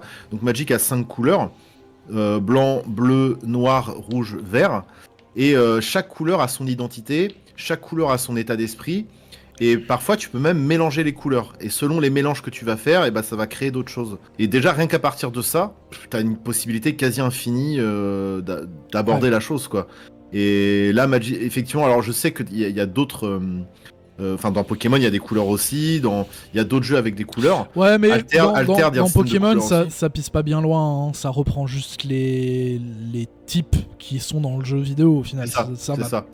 Ça va pas plus loin que ça, quoi. T'as un petit peu le principe de résistance et de faiblesse, mais c'est pas, qui poussé. Qui sont pas les mêmes que dans le jeu non plus, d'ailleurs. Hein. Exactement, oui, c'est vrai. Parce que il y a eu des soucis avec certains types qu'ils ont intégrés dans le jeu, qu'ils ont enlevé après. Je crois le type fée, si je dis pas de conneries, je me souviens plus exactement. Le type fée qui était arrivé très tard. Le type métal et le type obscur qui était arrivé un peu plus tard aussi, qui n'était pas là dès le set de base. Complètement, ouais. Bon, ouais, alors, je suis d'accord, c'est sûr que Magic à ce niveau-là est allé au bout de cette idée. Ouais. Et pourtant, c'est le premier TCG. Hein. C'est le premier TCG de l'histoire des TCG. Et pourtant, ils ont réussi à aller au bout de cette mécanique que moi je trouve incroyable, quoi. Ouais, vraiment, parce qu'ils sont pas arrivés juste avec un exposition dump d'idées de game design en mode démerdez-vous, voilà, c'est notre jeu. Ils sont allés plus loin en créant un vrai lore, en créant un vrai univers, en essayant de pousser tout ça à 10, quoi. Alors, Magic est accompagné d'un scénario. Bon, alors, avec des hauts et des bas, parce que des fois. Oui, comme Warhammer, hein, c'est. Ouais, malheureusement, il y a des. Enfin, je le suis pas de très près le scénario parce que j'ai pas forcément lu les bouquins. Alors, je sais pas si aujourd'hui ils sortent encore des bouquins. Je crois que le lore est disséminé à gauche à droite sur internet, sur les textes, sur les flavor texts. Et il y a une très bonne chaîne qui s'appelle Magic C'est Chic qui vous fera en fait des résumés des lores de Magic. Donc je vous invite à aller voir ça, sûrement que vous trouverez le lien dans la description. Magic C'est Chic, si vous voulez vous intéresser au lore de Magic, bah vous pouvez aller voir leurs vidéos. Parce qu'ils expliquent ça plutôt bien. Et mais dès le début c'était là, quoi. Dès Alpha, il y avait un lore qui était lié aux cartes. Et petit à petit ils ont sorti des bouquins, il y a même des comics Magic. Ah ouais. Ouais, qui correspondent à certains, notamment sur Ravnica, donc qui correspondent à une partie de l'aventure qui se passe sur Ravnica, qui est un plan de Magic. Ravnica, c'est le truc Cluedo qui est sorti récemment, c'est ça? Alors ça se passe sur Ravnica, effectivement. Ok, d'accord. Parce que ils ont même sorti un Cluedo édition Ravnica, c'est un truc officiel, hein. Je parle pas d'un truc à part, hein. C'est un vrai truc officiel, Cluedo Ravnica. Effectivement, la vache à lait, ils essayent de traire leurs fans. Ouais. Bah c'est Hasbro, hein. Malheureusement, on aimerait bien que Wizard redevienne un peu plus indépendant, mais derrière il y a Hasbro, donc derrière il y a effectivement des gens pas très rassurants aux commandes. Il y a plus l'argent de Pokémon pour que Wizard s'en sorte tout seul aussi. Depuis un moment, ouais. Depuis un moment. Mais effectivement, c'est même plus Wizard ce qu'on appelait le bloc Wizard, hein, où c'était à l'époque les vieilles cartes, où c'était encore Wizard qui les éditait. Mais en fait, Magic est un multivers avec plein de plans différents. Un plan correspond à ce qu'on pourrait dire une planète, tu vois. Ouais. Et selon la planète où tu vas te trouver, tu auras une ambiance différente. Et il se trouve que Ravnica est une cité-monde. C'est un des plans les plus appréciés des joueurs. C'est une grande cité-monde où il se passe plein de choses. Il y a des intrigues politiques. Et à un moment donné, on arrive donc dans le manoir Karlov, donc qui se situe dans Ravnica, et il y a un meurtre. Et en fait, ils ont basé toute la direction artistique de ce set, de cette extension, sur le délire un petit peu enquête policière, Cluedo, etc. Ouais, Et ils ouais. se sont dit, c'est l'occasion de faire un Cluedo Magic. Donc ils ont mixé un peu les règles du Magic et les règles du Cluedo et ça donne un jeu de société à part Ça entière. donne Mais le Cluedo Magic, ouais. effectivement, c'est un Cluedo officiel Magic. Et oui. Alors je sais pas si c'est Wizards ou d'autres qui ont édité ce truc-là. Je pense que c'est Wizards. Je crois, ouais. Je sais pas qui édite le Cluedo, mais Le Cluedo, c'est Parker. peut-être. Je sais pas. Et donc il y avait même des cartes spéciales que tu pouvais trouver que dans cette boîte de Cluedo. Parce qu'effectivement, il faut encore une fois aller chercher les dernières pièces qui restent dans le fond du porte-monnaie des joueurs et des Bien joueuses. entendu. Donc ils ont sorti ce truc-là. Il y avait des cartes exclusives que tu n'avais que dans ce Cluedo. Ah bah écoute, non, Après, voilà. c'est édité par Wizard. Ouais, c'est Absolument Wizard qui l'a pas sorti. par, Ouais. ouais. Ravnica Clue Edition, je le mettrai à l'écran. C'est ça. Et ils aiment bien de temps en temps sortir un petit produit dérivé, tu vois, lié à l'univers de l'extension qui viennent de sortir. Ouais. En même temps, les univers sont tellement riches que je pense qu'il y aurait même moyen de sortir éventuellement un jeu de rôle. Magic the Gathering, il y aurait carrément moyen ou sortir un jeu de société. C'est pas impossible que ça n'ait pas déjà été fait. Je suis pas allé trop fouiller. À mon avis, il y a des fangames qui existent. Ouais, oui. Non, moi JDR. je parlais plutôt d'un truc genre officiellement sorti en termes de jeu de société. C'est pas impossible que ça existe, pour le coup. Ok, je suis pas tombé dessus là tout de suite, Ouais. ça me dit rien. Mais ça doit exister. Hein, Oui, ça doit exister. je pense. Et par contre, on a, vu que c'est Wizard qui est aussi l'éditeur de Donjons et Dragons, Oui. on a des sets Magic Donjons et Dragons qui existent. Oui. Alors là, pour le coup, ça détonne pas trop avec le Magic classique parce que Donjons et Dragons et Magic, et le vieux Magic, c'est exactement les... Il y a des atomes les. crochus, C'est des elfes, des dragons, des. Certaines mauvaises langues diraient que c'est le même univers avec un nom différent. Mais franchement, je ne vais pas m'aventurer. J'ai envie de te dire oui parce que contrairement à d'autres univers 6 Beyond comme par exemple Fallout, où tu regardes les cartes Fallout, tu dis ah oui mais ça c'est pas vraiment du Magic, c'est autre chose. Ouais. Quand tu regardes les cartes Donjons et Dragons, y a aucune différence avec le vrai Magic, à part que oui c'est les noms qui viennent de la licence Donjons et Dragons quoi. Ouais. Et ok. On va passer à la question d'après parce que là ça fait longtemps que je te tiens la jambe déjà. T'inquiète, pas de soucis, c'est un plaisir. C'est quoi du coup un petit peu, vu qu'on parlait un peu gameplay et tout, c'est quoi un peu les différents modes de jeu? Parce qu'il y a le Commander, il y a le Legacy, il y a tout ça. C'est quoi un petit peu les modes différents et c'est quoi leur spécificité? Alors moi je diviserais ça en 3 grands axes. Tu vas avoir ce qu'on appelle le limité. Le limité à Magic, c'est soit le format scellé, soit le format draft, où en gros tu vas jouer avec les boosters qu'on te donne. Oui. Alors, je vais passer sur les détails, mais en gros, ce qu'il faut retenir, c'est que le format limité, c'est tu joues avec les boosters qu'on te donne. Ouais. Voilà, t'arrives en boutique, t'achètes 6 boosters ou 3 boosters selon, t'ouvres tes boosters et tu fais ton deck avec ces boosters-là. Et si je dis pas de conneries, il me semble qu'il y a des boosters spécifiques aussi, Magic Booster Draft. Ouais, maintenant ils appellent ça le booster de jeu. Ouais. Enfin, le draft booster. Ouais. Parce que pendant 2-3 ans, Magic, en fait, ils avaient différencié ce qu'on appelait les set boosters et les draft boosters. Ouais. Les boosters d'extension, c'était plus pour les collectionneurs, pour se faire plaisir et ouvrir des cartes. Et les boosters draft, c'était vraiment de jeu, pour les joueurs, quoi. C'était spécifique au format limité. Ok, voilà. D'accord, pour les joueurs, ça, c'est un type de format. Après, t'as les formats, on va dire, plus conventionnels, où dedans, tu vas mettre le moderne, le standard, le legacy... voilà, tous ces formats-là, 60 cartes. Donc le Magic classique, 60 cartes. Donc on va parler plus du coup du standard en fait qui représente à peu près, alors là je sais pas où en est le standard, mais je crois que c'est les 3 dernières années de Magic ou 2 dernières années. En gros c'est les extensions les plus récentes. Tu n'as droit de jouer dans ce format que les extensions récentes. Ouais. Et c'est limité à 60 cartes, donc tous les formats 60 cartes, vintage, etc. etc. Il y a même ce qu'on appelle le Poppers. Le Poppers, c'est en gros tu joues qu'avec des communes.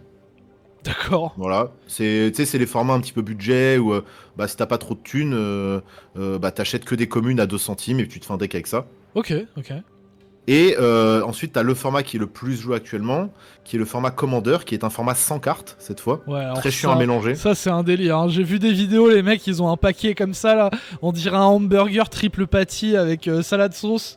C'est burger triple XL. Voilà, non, mais c'est complètement, ça, c'est vraiment le gros menu du McDo. C'est le tacos 3 viandes, quoi. C'est celui qui te fait mal au bide après une soirée un peu compliquée.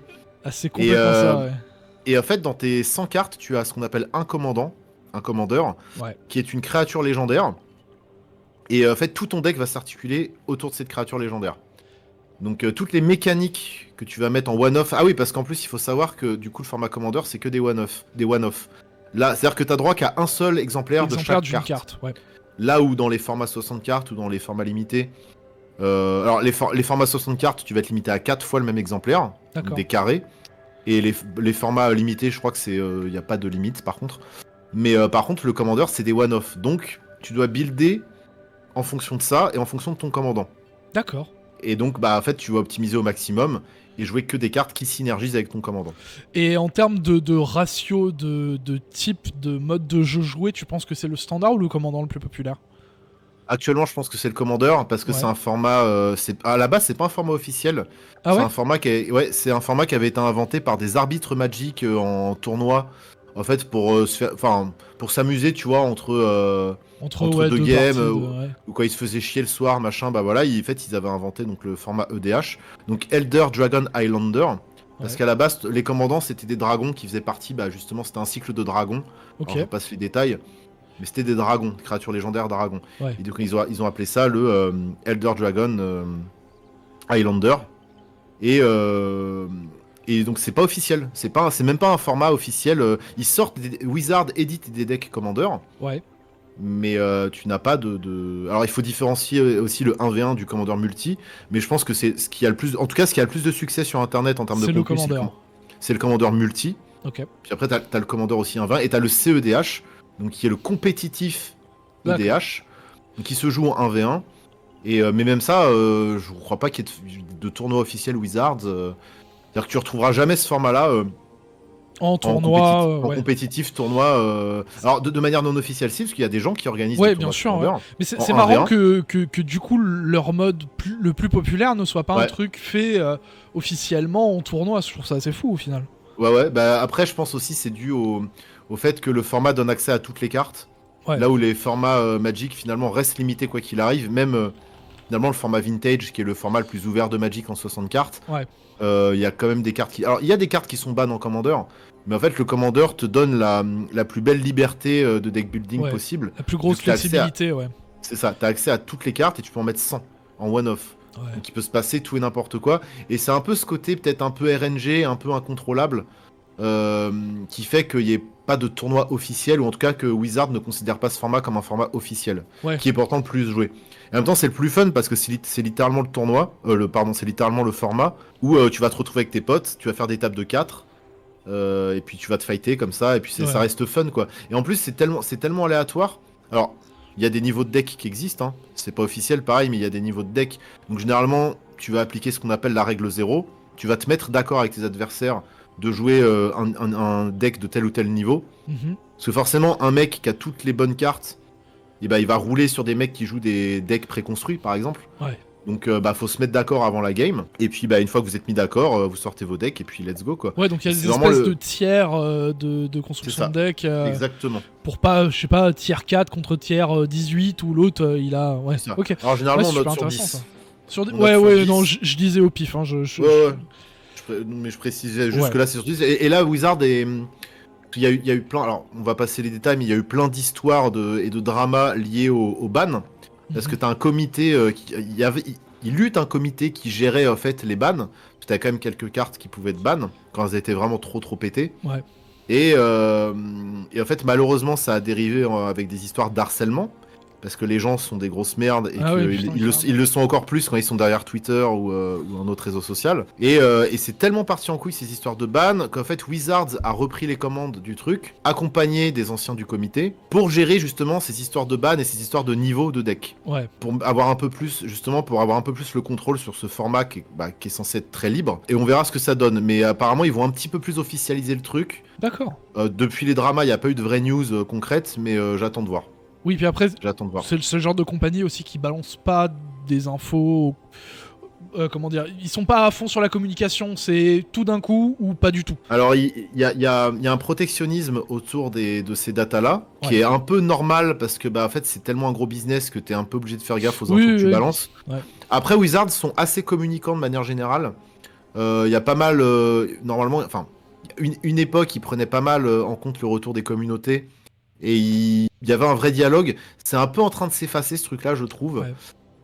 Et après, en ce qui concerne, on l'a mentionné tout à l'heure, mais c'est vrai que par contre sur les datas internes qui concernent les décisions importantes et les trucs touchy notamment, oui, il y a un protectionnisme, et j'ai presque envie de dire que c'est normal. Les Pinkertons. Je suis pas en sécurité moi ici. Si tu dis Pinkertons 3 fois devant ton miroir, ils apparaissent. Ouais, non, après, si t'en as parlé, oui, effectivement, ils avaient envoyé les Pinkertons à un mec qui avait fait leaker des cartes qui n'étaient pas encore sorties. Ouais. Et il s'est retrouvé dans la merde. Oui. Ils l'ont Voilà, ça menacé fait de tôle et Ouais. de payer une amende de 200 000 dollars en plus Donc, d'avoir quand fait t'as pleurer les- sa femme. Bah ouais, quand t'as les Men in Black qui débarquent chez toi, je pense que tu fais pas trop le malin, quoi. Les Men in Black tueurs de Et réalistes. après, voilà. Après bon, c'est des méthodes un peu de mafieux. Après, je trouve pas ça malin non plus, même si ça mérite peut-être pas non plus un coup de pression pareil. Mais je trouve pas ça malin du tout de faire liquer des cartes qui sont pas sorties, quoi. Après, C'est le truc dans l'histoire, c'est que. Je sais pas si t'avais vu tout le truc, c'est qu'en gros, lui, il avait acheté à la base War of the Machine, je crois, c'est ça le nom de l'extension. Ouais, Et en fait, l'extension qu'il a liquée, c'est War Il of the avait Machine reçu- Aftermath. c'est ça, ouais, il avait reçu Donc, les cartes il avait Aftermath. reçu Aftermath à la place de l'autre truc. C'est Et ça. il s'est dit, bon, bah, c'est là, je vais les ouvrir, tu vois. Oui, c'est vrai. C'était pas un truc malicieux en mode Non, t'as vas-y, raison. t'as pas le petit display là qui On va traîne faire à des vues. m'envoyer, voilà ça. Non, le mec a reçu March of the Machine The Aftermath au lieu de March of the Machine. T'as raison. Donc C'est vrai que c'était parti de ça, ouais. c'est En plus, pas Aftermath, pire fail de ces dernières années en termes d'extension, en termes de lore, en termes de tout ce que tu veux. Ah ouais, c'est vraiment la ah pire bah, extension. ça En valait plus, ça tout valait le pour coup ça. d'envoyer des tueurs de grévistes pour récupérer 30 cartes. Ouais. Tout ça pour ça, quoi. Ouais, bon. Ouais, n'oubliez pas que derrière, c'est Hasbro et ça reste des multinationales qui rigolent pas du tout, quoi. Et Ouais. c'est là où Absolument. Ouais. l'avenir de Magic est un peu incertain à ce niveau-là, c'est que c'est les décisionnaires et enfin, en fait, les décisionnaires, limite, c'est plus les actionnaires que les créatifs qui sont dans la boîte. Oui, Là où absolument. je pense qu'à l'époque, c'était plus les créatifs qui avaient leur mot à dire. Et moi, j'ai très peur que sur du long terme, après un gros turnover sur quelques années, voire sur quelques décennies, ce soit finalement les actionnaires qui aient le contrôle total Bah, et que ça devienne complètement de la merde, quoi. Tu vois. c'est pas pour mal parler, mais si Richard Garfield n'est pas resté non plus chez MTG et qu'il est parti en Indé pour faire d'autres jeux, il y avait peut-être de ça aussi. On l'a peut-être un petit peu poussé à faire des trucs où il Je était sais pas pas. d'accord, quoi. Je Après, spécule, il est- hein, je dis ça, mais ça se Après, trouve, il est quand même parti à une époque où Magic c'était loin d'être le big truc que ce que c'est aujourd'hui, hein. ouais. Il est parti à une époque où il restait encore tout à faire. Et il est revenu il est quand même revenu pour quelques extensions. Ouais. Il a fait un peu de design sur quelques extensions. Après, lui, ça a l'air d'être un hyperactif qui arrive pas à rester en Ouais, place. c'est un touche à tout. Hein. Il est obligé de faire. C'est un touche à faire tout vivre quand des tu regardes le trucs, quoi. nombre de jeux qu'il a sortis. En fait, Ouais. si t'as l'impression qu'il est inarrêtable, quoi. Bon, après, son plus gros banger, c'est son premier banger. Le mec, il est arrivé, il a drop. Il a inventé le TCG, tu vois. Il est arrivé, Après, je pose ça là. Allez, salut. Allez, ciao. Et puis moi, je vais faire des trucs dans mon coin. Exactement. Comme quoi. C'est toujours ça un peu les génies fous, tu sais, ils sont toujours un peu Ouais, insaisissables. c'est les mad scientists. Ils créent The Thing et ils s'en vont. Ouais, Ils vont c'est créer ça. un autre Thing plus loin. Quelque part, exactement, ouais. Ok, bah du coup, maintenant que tu nous as un petit peu chauffé là pour les différents modes de jeu et tout, c'est quoi selon toi une façon sympa de rentrer dans Magic? C'est quoi qu'on peut acheter? Par quel biais on peut commencer Ouais. selon toi? Alors je pense pour commencer Magic avec les potes ou même tout seul chez soi et commencer à être en contact avec des cartes et découvrir le jeu, ça va être les produits scellés préconstruits. J'ai toujours eu le sentiment que les decks préconstruits à Magic, alors pour le format Commander en tout cas, Ouais. étaient des très très bons produits pour rentrer dans le format Commander. Ok.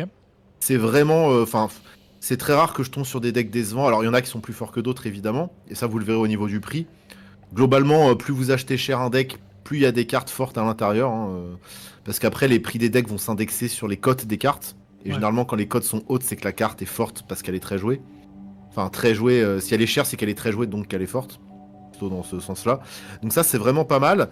L'année dernière, en fin d'année, ils ont sorti une extension qui s'appelle Fondation, où en fait c'est du Magic classique, qui est très cool, mais qui est un peu plus simplifié au niveau des règles. C'est-à-dire que tu n'auras pas des pavés de règles avec des mots-clés incompréhensibles. On revient un peu sur les bases de Magic. C'est assez compréhensible. Donc pareil, faire du format limité avec des boosters Fondation, c'est très cool, ça marche bien. Pour apprendre à jouer Arena, comme je l'ai dit, c'est cool, hein. Ça Oui. permet vraiment de remettre On le en a pied à parlé. l'étrier. On a parlé il y a 1h30. Voilà, c'est ça. Ah, et déjà, On pour a se parlé il y a 1h30. familiariser avec les règles, Magic Arena, moi je trouve que c'est très bien. C'est un bon produit, ça permet voilà, de comprendre les mécaniques de base. T'as un petit tuto qui est très facile d'accès. Si t'as un truc que tu comprends pas, tu cliques sur la carte, t'as la règle en détail qui s'affiche. Enfin, c'est vraiment, c'est très instinctif, c'est vraiment très très très bon soft. Donc voilà, téléchargez Arena. Là, pour on va dire ce qui est des extensions récentes, bah, vous pouvez commencer avec du Fondation. Vous faire acheter des cartes Fondation, vous faire un deck avec et jouer contre vos potes pour commencer en mode Kitchen Table, c'est très bien. Ouais. Et si vous voulez tester le Commander, vous achetez un deck préconstruit. Même moi, ça m'arrive des fois d'en acheter ou d'en garder quand Wizard m'en envoie, d'en garder un de côté parce que je me dis que ça pourra servir tellement c'est des bons produits, tu vois. Alors que Bah moi, écoute, tu viens à la maison cet été, t'emmènes 2 decks Commander, et puis on se fait ça. Hein. et puis j'en convertis un nouveau, très bien. Exactement. Et bah ouais, bah, avec plaisir. Donc et puis en plus, ce qui est bien avec le deck préco, c'est qu'une fois que t'as ton deck préco, t'enlèves quelques cartes, t'en rajoutes d'autres que t'as ouvert dans tes Ouais, boosters ou que t'as acheté, oui. Tu peux ou que t'as acheté à switcher assez l'unité. facilement. Et au Voilà, final, c'est comme ça. t'as pas le truc de devoir te dire ah putain est-ce que c'est opti de mettre 3 fois la même carte ou 4 fois la même carte, c'est oh bah cette carte je l'aime bien, elle rentre dans le deck, et bah vas-y hop ça part. Exactement, c'est Et exactement comme ça. Donc les decks préco pour commencer. Là dans les autres formats, je sais pas trop s'il y a eu des decks préco, j'ai pas l'impression. Maintenant les decks préconstruits que tu peux acheter tout fait, c'est surtout pour le format Commander. Je suis pas certain qu'il y en ait eu pour Fondation, je crois pas qu'il y en ait eu pour Fondation. Mais après bah c'est pareil quoi, vous achetez quelques boosters, vous achetez des cartes à l'unité, vous avez une idée de deck, hop, vous faites ça et puis et les meilleurs événements en boutique. Alors faut connaître au minimum les règles de Magic, mais le meilleur événement en boutique pour bah, vous sociabiliser avec d'autres joueurs et commencer à rentrer dans le dur, on va dire, c'est ce qu'on appelle les avant-premières.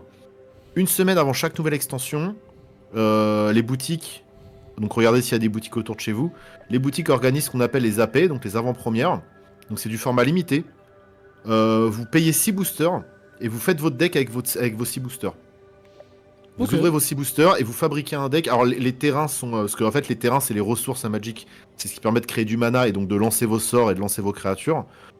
Les terrains sont illimités. C'est-à-dire que la boutique aura des terrains de base à vous fournir, à vous donner. Et vous pourrez utiliser ces terrains-là autant de fois que vous voulez. Enfin vous pouvez en mettre autant que vous voulez dans votre deck. Et le deck vous le fabriquez avec les 6 boosters que vous avez ouverts. c'est super En chouette. fait, Ça. du format limité scellé en fait. Et, Et ça, vraiment- toutes les boutiques font ça tu penses? Je connais pas une seule boutique qui le fait pas, qui vend du Ok. Magic. D'accord. Je veux dire, même dans le trou du cul du Jura, quitte à. Oula, quitte à- tu vas vexer nos amis jurassiens là doucement. Alors j'adore le Jura, la boutique Antares, où j'allais tout le temps à une époque.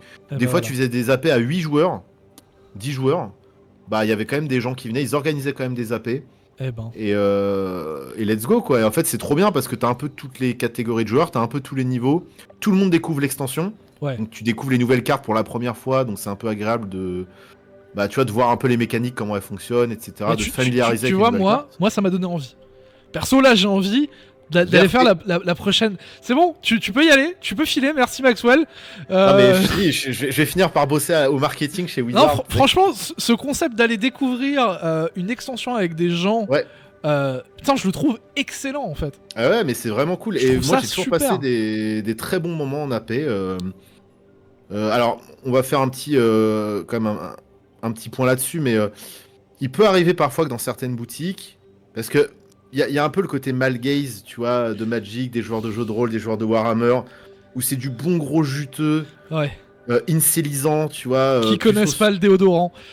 Voilà, et qui malheureusement sont pas très familiarisés avec le savon. Oui. Ça existe, ils sont là, ils sont relous. Quand vous êtes une meuf, force à vous, parce que intégrer ce genre de communauté, c'est toujours hyper compliqué. Ouais. Donc voilà, il faut aussi trouver les bons endroits. J'ai quelques anecdotes très très cringe qui sont arrivées à des potes à moi. Alors meufs, ça, on le fera après si tu veux. On fera un truc anecdote. Ouais, Mais tu vois, en fait c'est très compliqué. C'est-à-dire que malheureusement, oui, ça existe encore. C'est pas un cliché, ça existe encore. ouais, oui, Donc, je suis d'accord. essayez d'y aller avec des potes, essayez de tomber sur des gens bienveillants. Alors, c'est pas forcément dépendant de vous. Mais voilà, des fois, il faut se prévenir un peu en allant à ce genre d'événement en se disant. Je suis d'accord. Dites-vous que et que ce soit pour tout, hein, que ce soit pour Warhammer ou toutes les niches un peu où il y a voilà des gens qui baignent dans leur jus, on va dire. Allez-y toujours avec quelqu'un, surtout si vous êtes une meuf. C'est mieux. Bah c'est ça. C'est mieux parce qu'au moins vous allez peut-être pas un peu. passer un moment plus dégueulasse que ça, que si vous étiez venu seul ou seul. Donc ça. non. Ouais. Après, j'ai fait. Alors, je suis pas une meuf, mais du coup, j'observe par rapport à des copines que j'ai pu en AP ou des ex qui jouent à Magic. Forcément, quand t'es accompagné, c'est mieux. J'ai fait des dizaines et des dizaines d'AP dans ma vie. J'ai jamais vu de dinguerie, tu vois. J'ai jamais vu de trucs vraiment archi problématiques. Après, je suis pas une meuf, donc c'est facile à dire quand tu dis pas le truc directement et que tu cernes pas tous les petits détails. Oui, parce que des fois, ça peut être des petits trucs subtils. C'est subtil, bien sûr. Des fois, c'est subtil. T'es pas forcément en game avec la personne. Non, c'est sûr. Mais tu peux avoir des mecs relous, tu vois, qui, du fait que tu sois une meuf, tu vois, vont te mépriser ou essayer de tricher, ou tu vois, ça peut arriver. Oui. Bah, ça me rappelle la fameuse anecdote, je sais pas si tu l'as vu sur le tournoi Yu-Gi-Oh! Qui s'est passé au Japon il y a pas longtemps. Ouais. Cette anecdote où en gros c'est un mec qui voit une meuf partir du tournoi. Il fait un post Twitter en mode ah bah elle est sûrement partie parce que les mecs sont pas assez gentils avec et que voilà faut y aller plus gentiment sur les meufs. La nana trouve le tweet et lui répond non en fait je suis partie parce que ça puait trop, ça sentait trop trop mauvais. Bah, je sais pas si tu connais le jeu TCG Card Shop Simulator que j'ai pas mal streamé ces dernières semaines. Ouais, mais je le connais à cause de toi, hein. Tu m'as foutu dans la drogue. En fait, ils ont ajouté carrément une feature où tu peux vaporiser du déo sur tes clients, tout simplement. Oui, tu peux même acheter un truc de déo automatique à poser dans la boutique pour. C'est ça. Et donc il y a une vraie feature dans le jeu où en fait ta boutique peut puer et après tu tapes des mauvaises notes sur, sur les notes en ligne. Et du coup, tu perds des clients, quoi. Ah, putain, c'est incroyable. C'est un vrai problème qui existe à tel point. Enfin, c'est pas pour rien que cette feature existe dans le jeu et c'est pas pour rien qu'on a ce genre d'anecdote à raconter. Oui. C'est que tout ça existe. Maintenant, je pense que c'est en voie de changement. J'ai le sentiment et j'espère. Après, encore une fois, vu le mood politique actuel, on sait pas où tout ça va aller. Mais bien sûr. J'ose espérer que sur du long terme, ça aille de mieux en mieux. Mais je préfère prévenir, voilà, que ça existe. Et que c'est toujours mieux d'y aller. De toute façon, une AP, c'est toujours mieux d'y aller entre copains. On va pas vous mytho non plus et vous dire que c'est le monde des bisounours et que vous allez tomber sur aucun crasseux. Non, voilà. Après, faut pas y aller en mode oh, bah du coup, j'ai trop peur d'y aller et tout. Non. 95% du temps, même plus, c'est de bonne ambiance. Les gens sont, vu que c'est pas des events compétitifs, globalement, essayent de vous aider et sont bienveillants.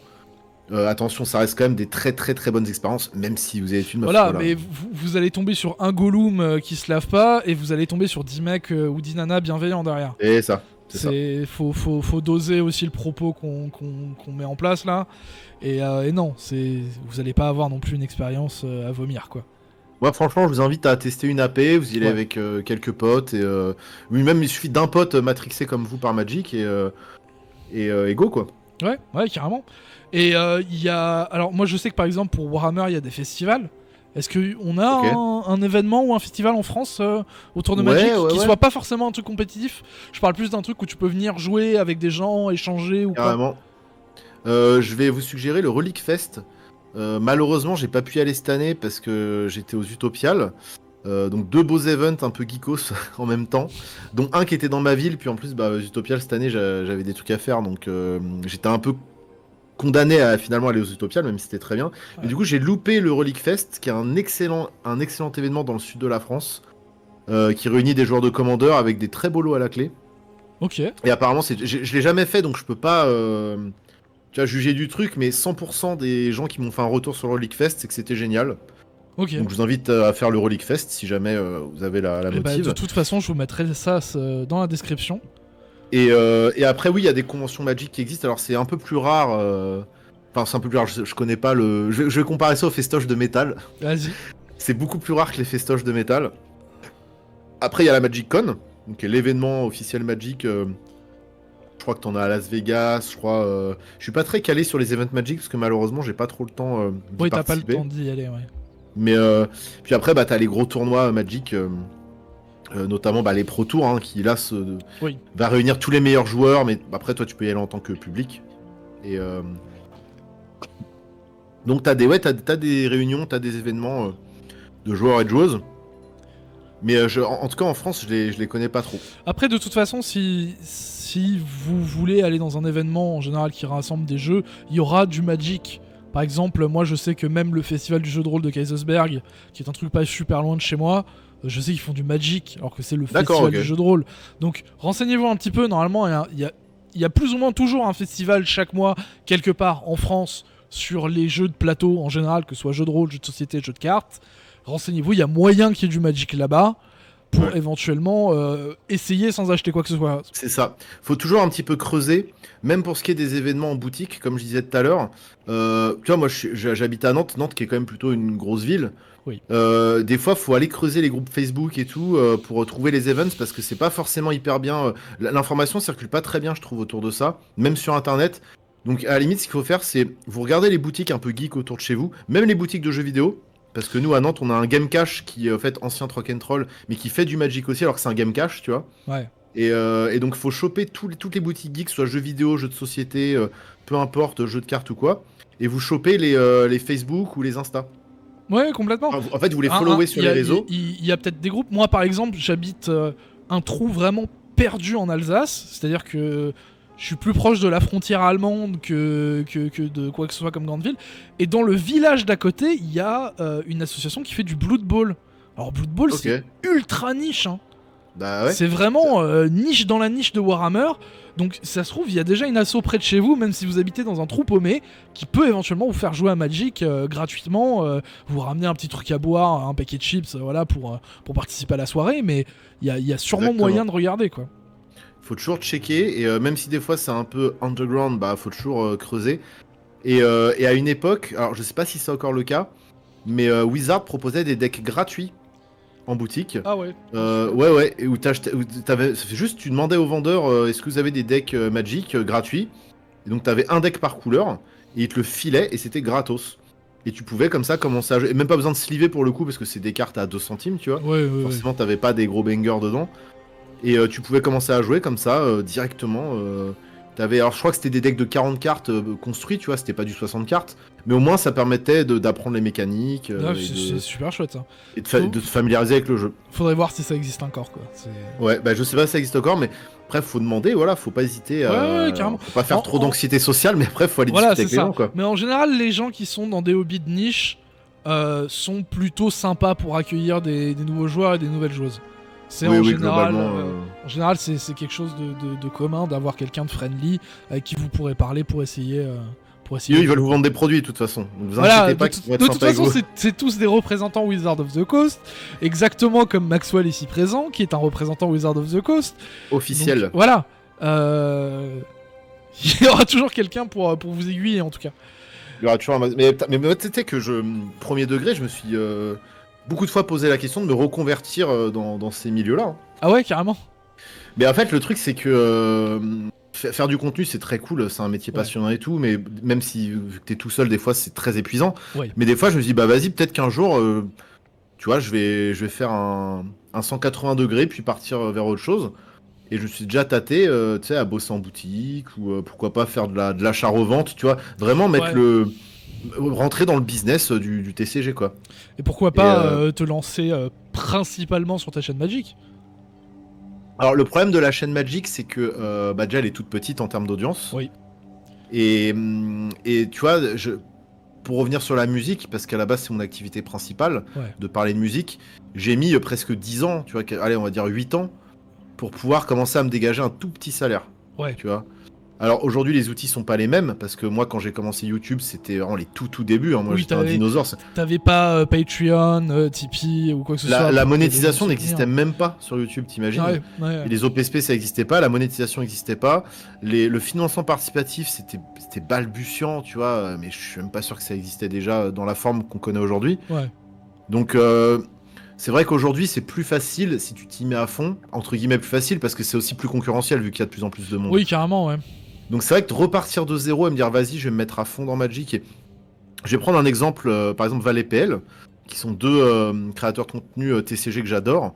Allez voir leur contenu. Ouais, d'ailleurs, ça c'est ma dernière question, ce sera pour que tu me recommandes des chaînes. Vas-y, carrément, avec plaisir. Et ValetPL, eux, je sais que ça fait que depuis 1 an qu'ils vivent de leur chaîne. Ouais. Sachant que ils se sont lancés il y a au moins 6 ans, je pense, si c'est pas plus. Et encore, c'est parce qu'à côté, ils ont ouvert une boutique en ligne. Ah bah oui. Donc tout cumulé, là, apparemment, ils arrivent à en vivoter depuis 1 an, là, à peu près. Mais et sachant que je pense que c'est les plus gros dans la francophonie, je pense que c'est la chaîne la plus importante, je pense. Ouais. Ou à équivalent avec d'autres, tu vois. Mais il y a un truc qui est tombé derrière toi. Oui, il y a un truc qui s'est pété la gueule, ouais. Ouais. Ça a roulé jusqu'en bas, ça m'a interloqué. Tu me dis, hein, si tu vois un truc tomber, tu me préviens. Hein. Non, mais par contre, je fixe le poster de Candlemas depuis genre 1 ouais. heure. Ouais. C'est un tableau. Je le veux. C'est une reproduction du vrai je, tableau. Je vais venir chez toi, je vais le voler. Qui vient du musée où il est exposé. Je vais le voler. Bah je saurais que c'est toi du coup maintenant, s'il Merde. disparaît un jour. Putain, mais voilà, mais je suis un voleur de merde aussi. Et ouais, voilà. Et au-dessus, t'as les 3 Eldrazi, Ulamog, Emrakul et j'oublie toujours, et Kozilek. Voilà, c'est les 3 Eldrazi de Magic qui sont parmi mes créatures préférées dans Magic. Et c'est un binder juste derrière toi, derrière ton épaule droite? Un binder, là. Où ça? Ouais, ça. Là, ça c'est en fait c'est une fresque Seigneur des Anneaux parce que et il y en a une autre là. Ah oui, les trucs qu'ils avaient sortis, les espèces de displays. Ouais. Ah ouais. Ils avaient fait ils avaient fait des. En fait, il y a des cartes full art quand tu les collais, ça faisait une fresque. Ouais. Donc ça, c'est 2 petites fresques. Ouais, tac. Parce que j'ai fait toutes les fresques. Donc il y en a que j'ai acheté des petits cadres pour les mecs, d'autres que j'ai mis dans des classeurs. Et la déco est pas mal Magic derrière moi. Ouais. Ouais, bah nickel. Ouais. Après, il y a d'autres trucs, on voit pas tout forcément, mais il y a d'autres trucs. Je suis pas Matrix à ce point-là. Enfin, si, mais voilà, t'as compris. Ouais, attends, si tu voyais chez moi, j'ai une pièce, elle est remplie de jeux de société. Mais c'est ça qui est bon. Et de guitare. Ça, c'est classe. Ouais. C'est plutôt cool. Bon, on va boucler, vu que ça fait genre presque 2 heures. Ouais, ouais, je pensais pas qu'on. Ouais, tu vois. Ouais, moi non plus, je pensais pas, mais c'est pas grave. Est-ce que t'as des chaînes à recommander pour les gens qui veulent regarder un peu de contenu, à part bien entendu la tienne, parce que la tienne elle sera en description déjà. Cool, merci. Et écoute, pour le Magic et même pour le TCG en général, vous pouvez chercher ValetPL. Ouais. Qui sont beaucoup sur Twitch et beaucoup sur YouTube. Donc pas mal de rediffs de gameplay, mais aussi des vidéos et des podcasts d'actualité. Donc ça c'est très cool. Pour le Commander et pour la discussion autour de Magic, il y a Bandy également. Bandy avec son fameux format Sol Ring, où en fait c'est des tables filmées de Commander multi. Donc en plus c'est toujours des invités un peu cool et tout, on rigole bien. C'est format casu, c'est très bonne ambiance, donc je vous invite à aller voir ça. Bandy. D'ailleurs vous me verrez bientôt dans cette émission parce que je vais participer à Sol Ring dans pas longtemps. Donc, trop bien. Quand ça sortira, je ferai un petit partage sur ma chaîne aussi au passage. Trop cool, trop cool. Mais allez voir Bandy, même tout ce qu'il a fait jusqu'à présent, c'est plutôt chouette. Et pour finir, Passion Carton, donc animé par Onry, et c'est surtout des shorts. Donc encore une fois très axé sur le contenu Commander parce que moi c'est ce qui m'intéresse le plus. Et voilà, c'est un short par jour depuis plus d'1 an. Et pareil, format court, mais c'est toujours très intéressant. Vous allez apprendre plein de trucs. C'est dynamique, c'est chouette, c'est du bon format. Et Magic c'est chic qu'on a déjà cité. Ouais. Bon, on en a déjà parlé.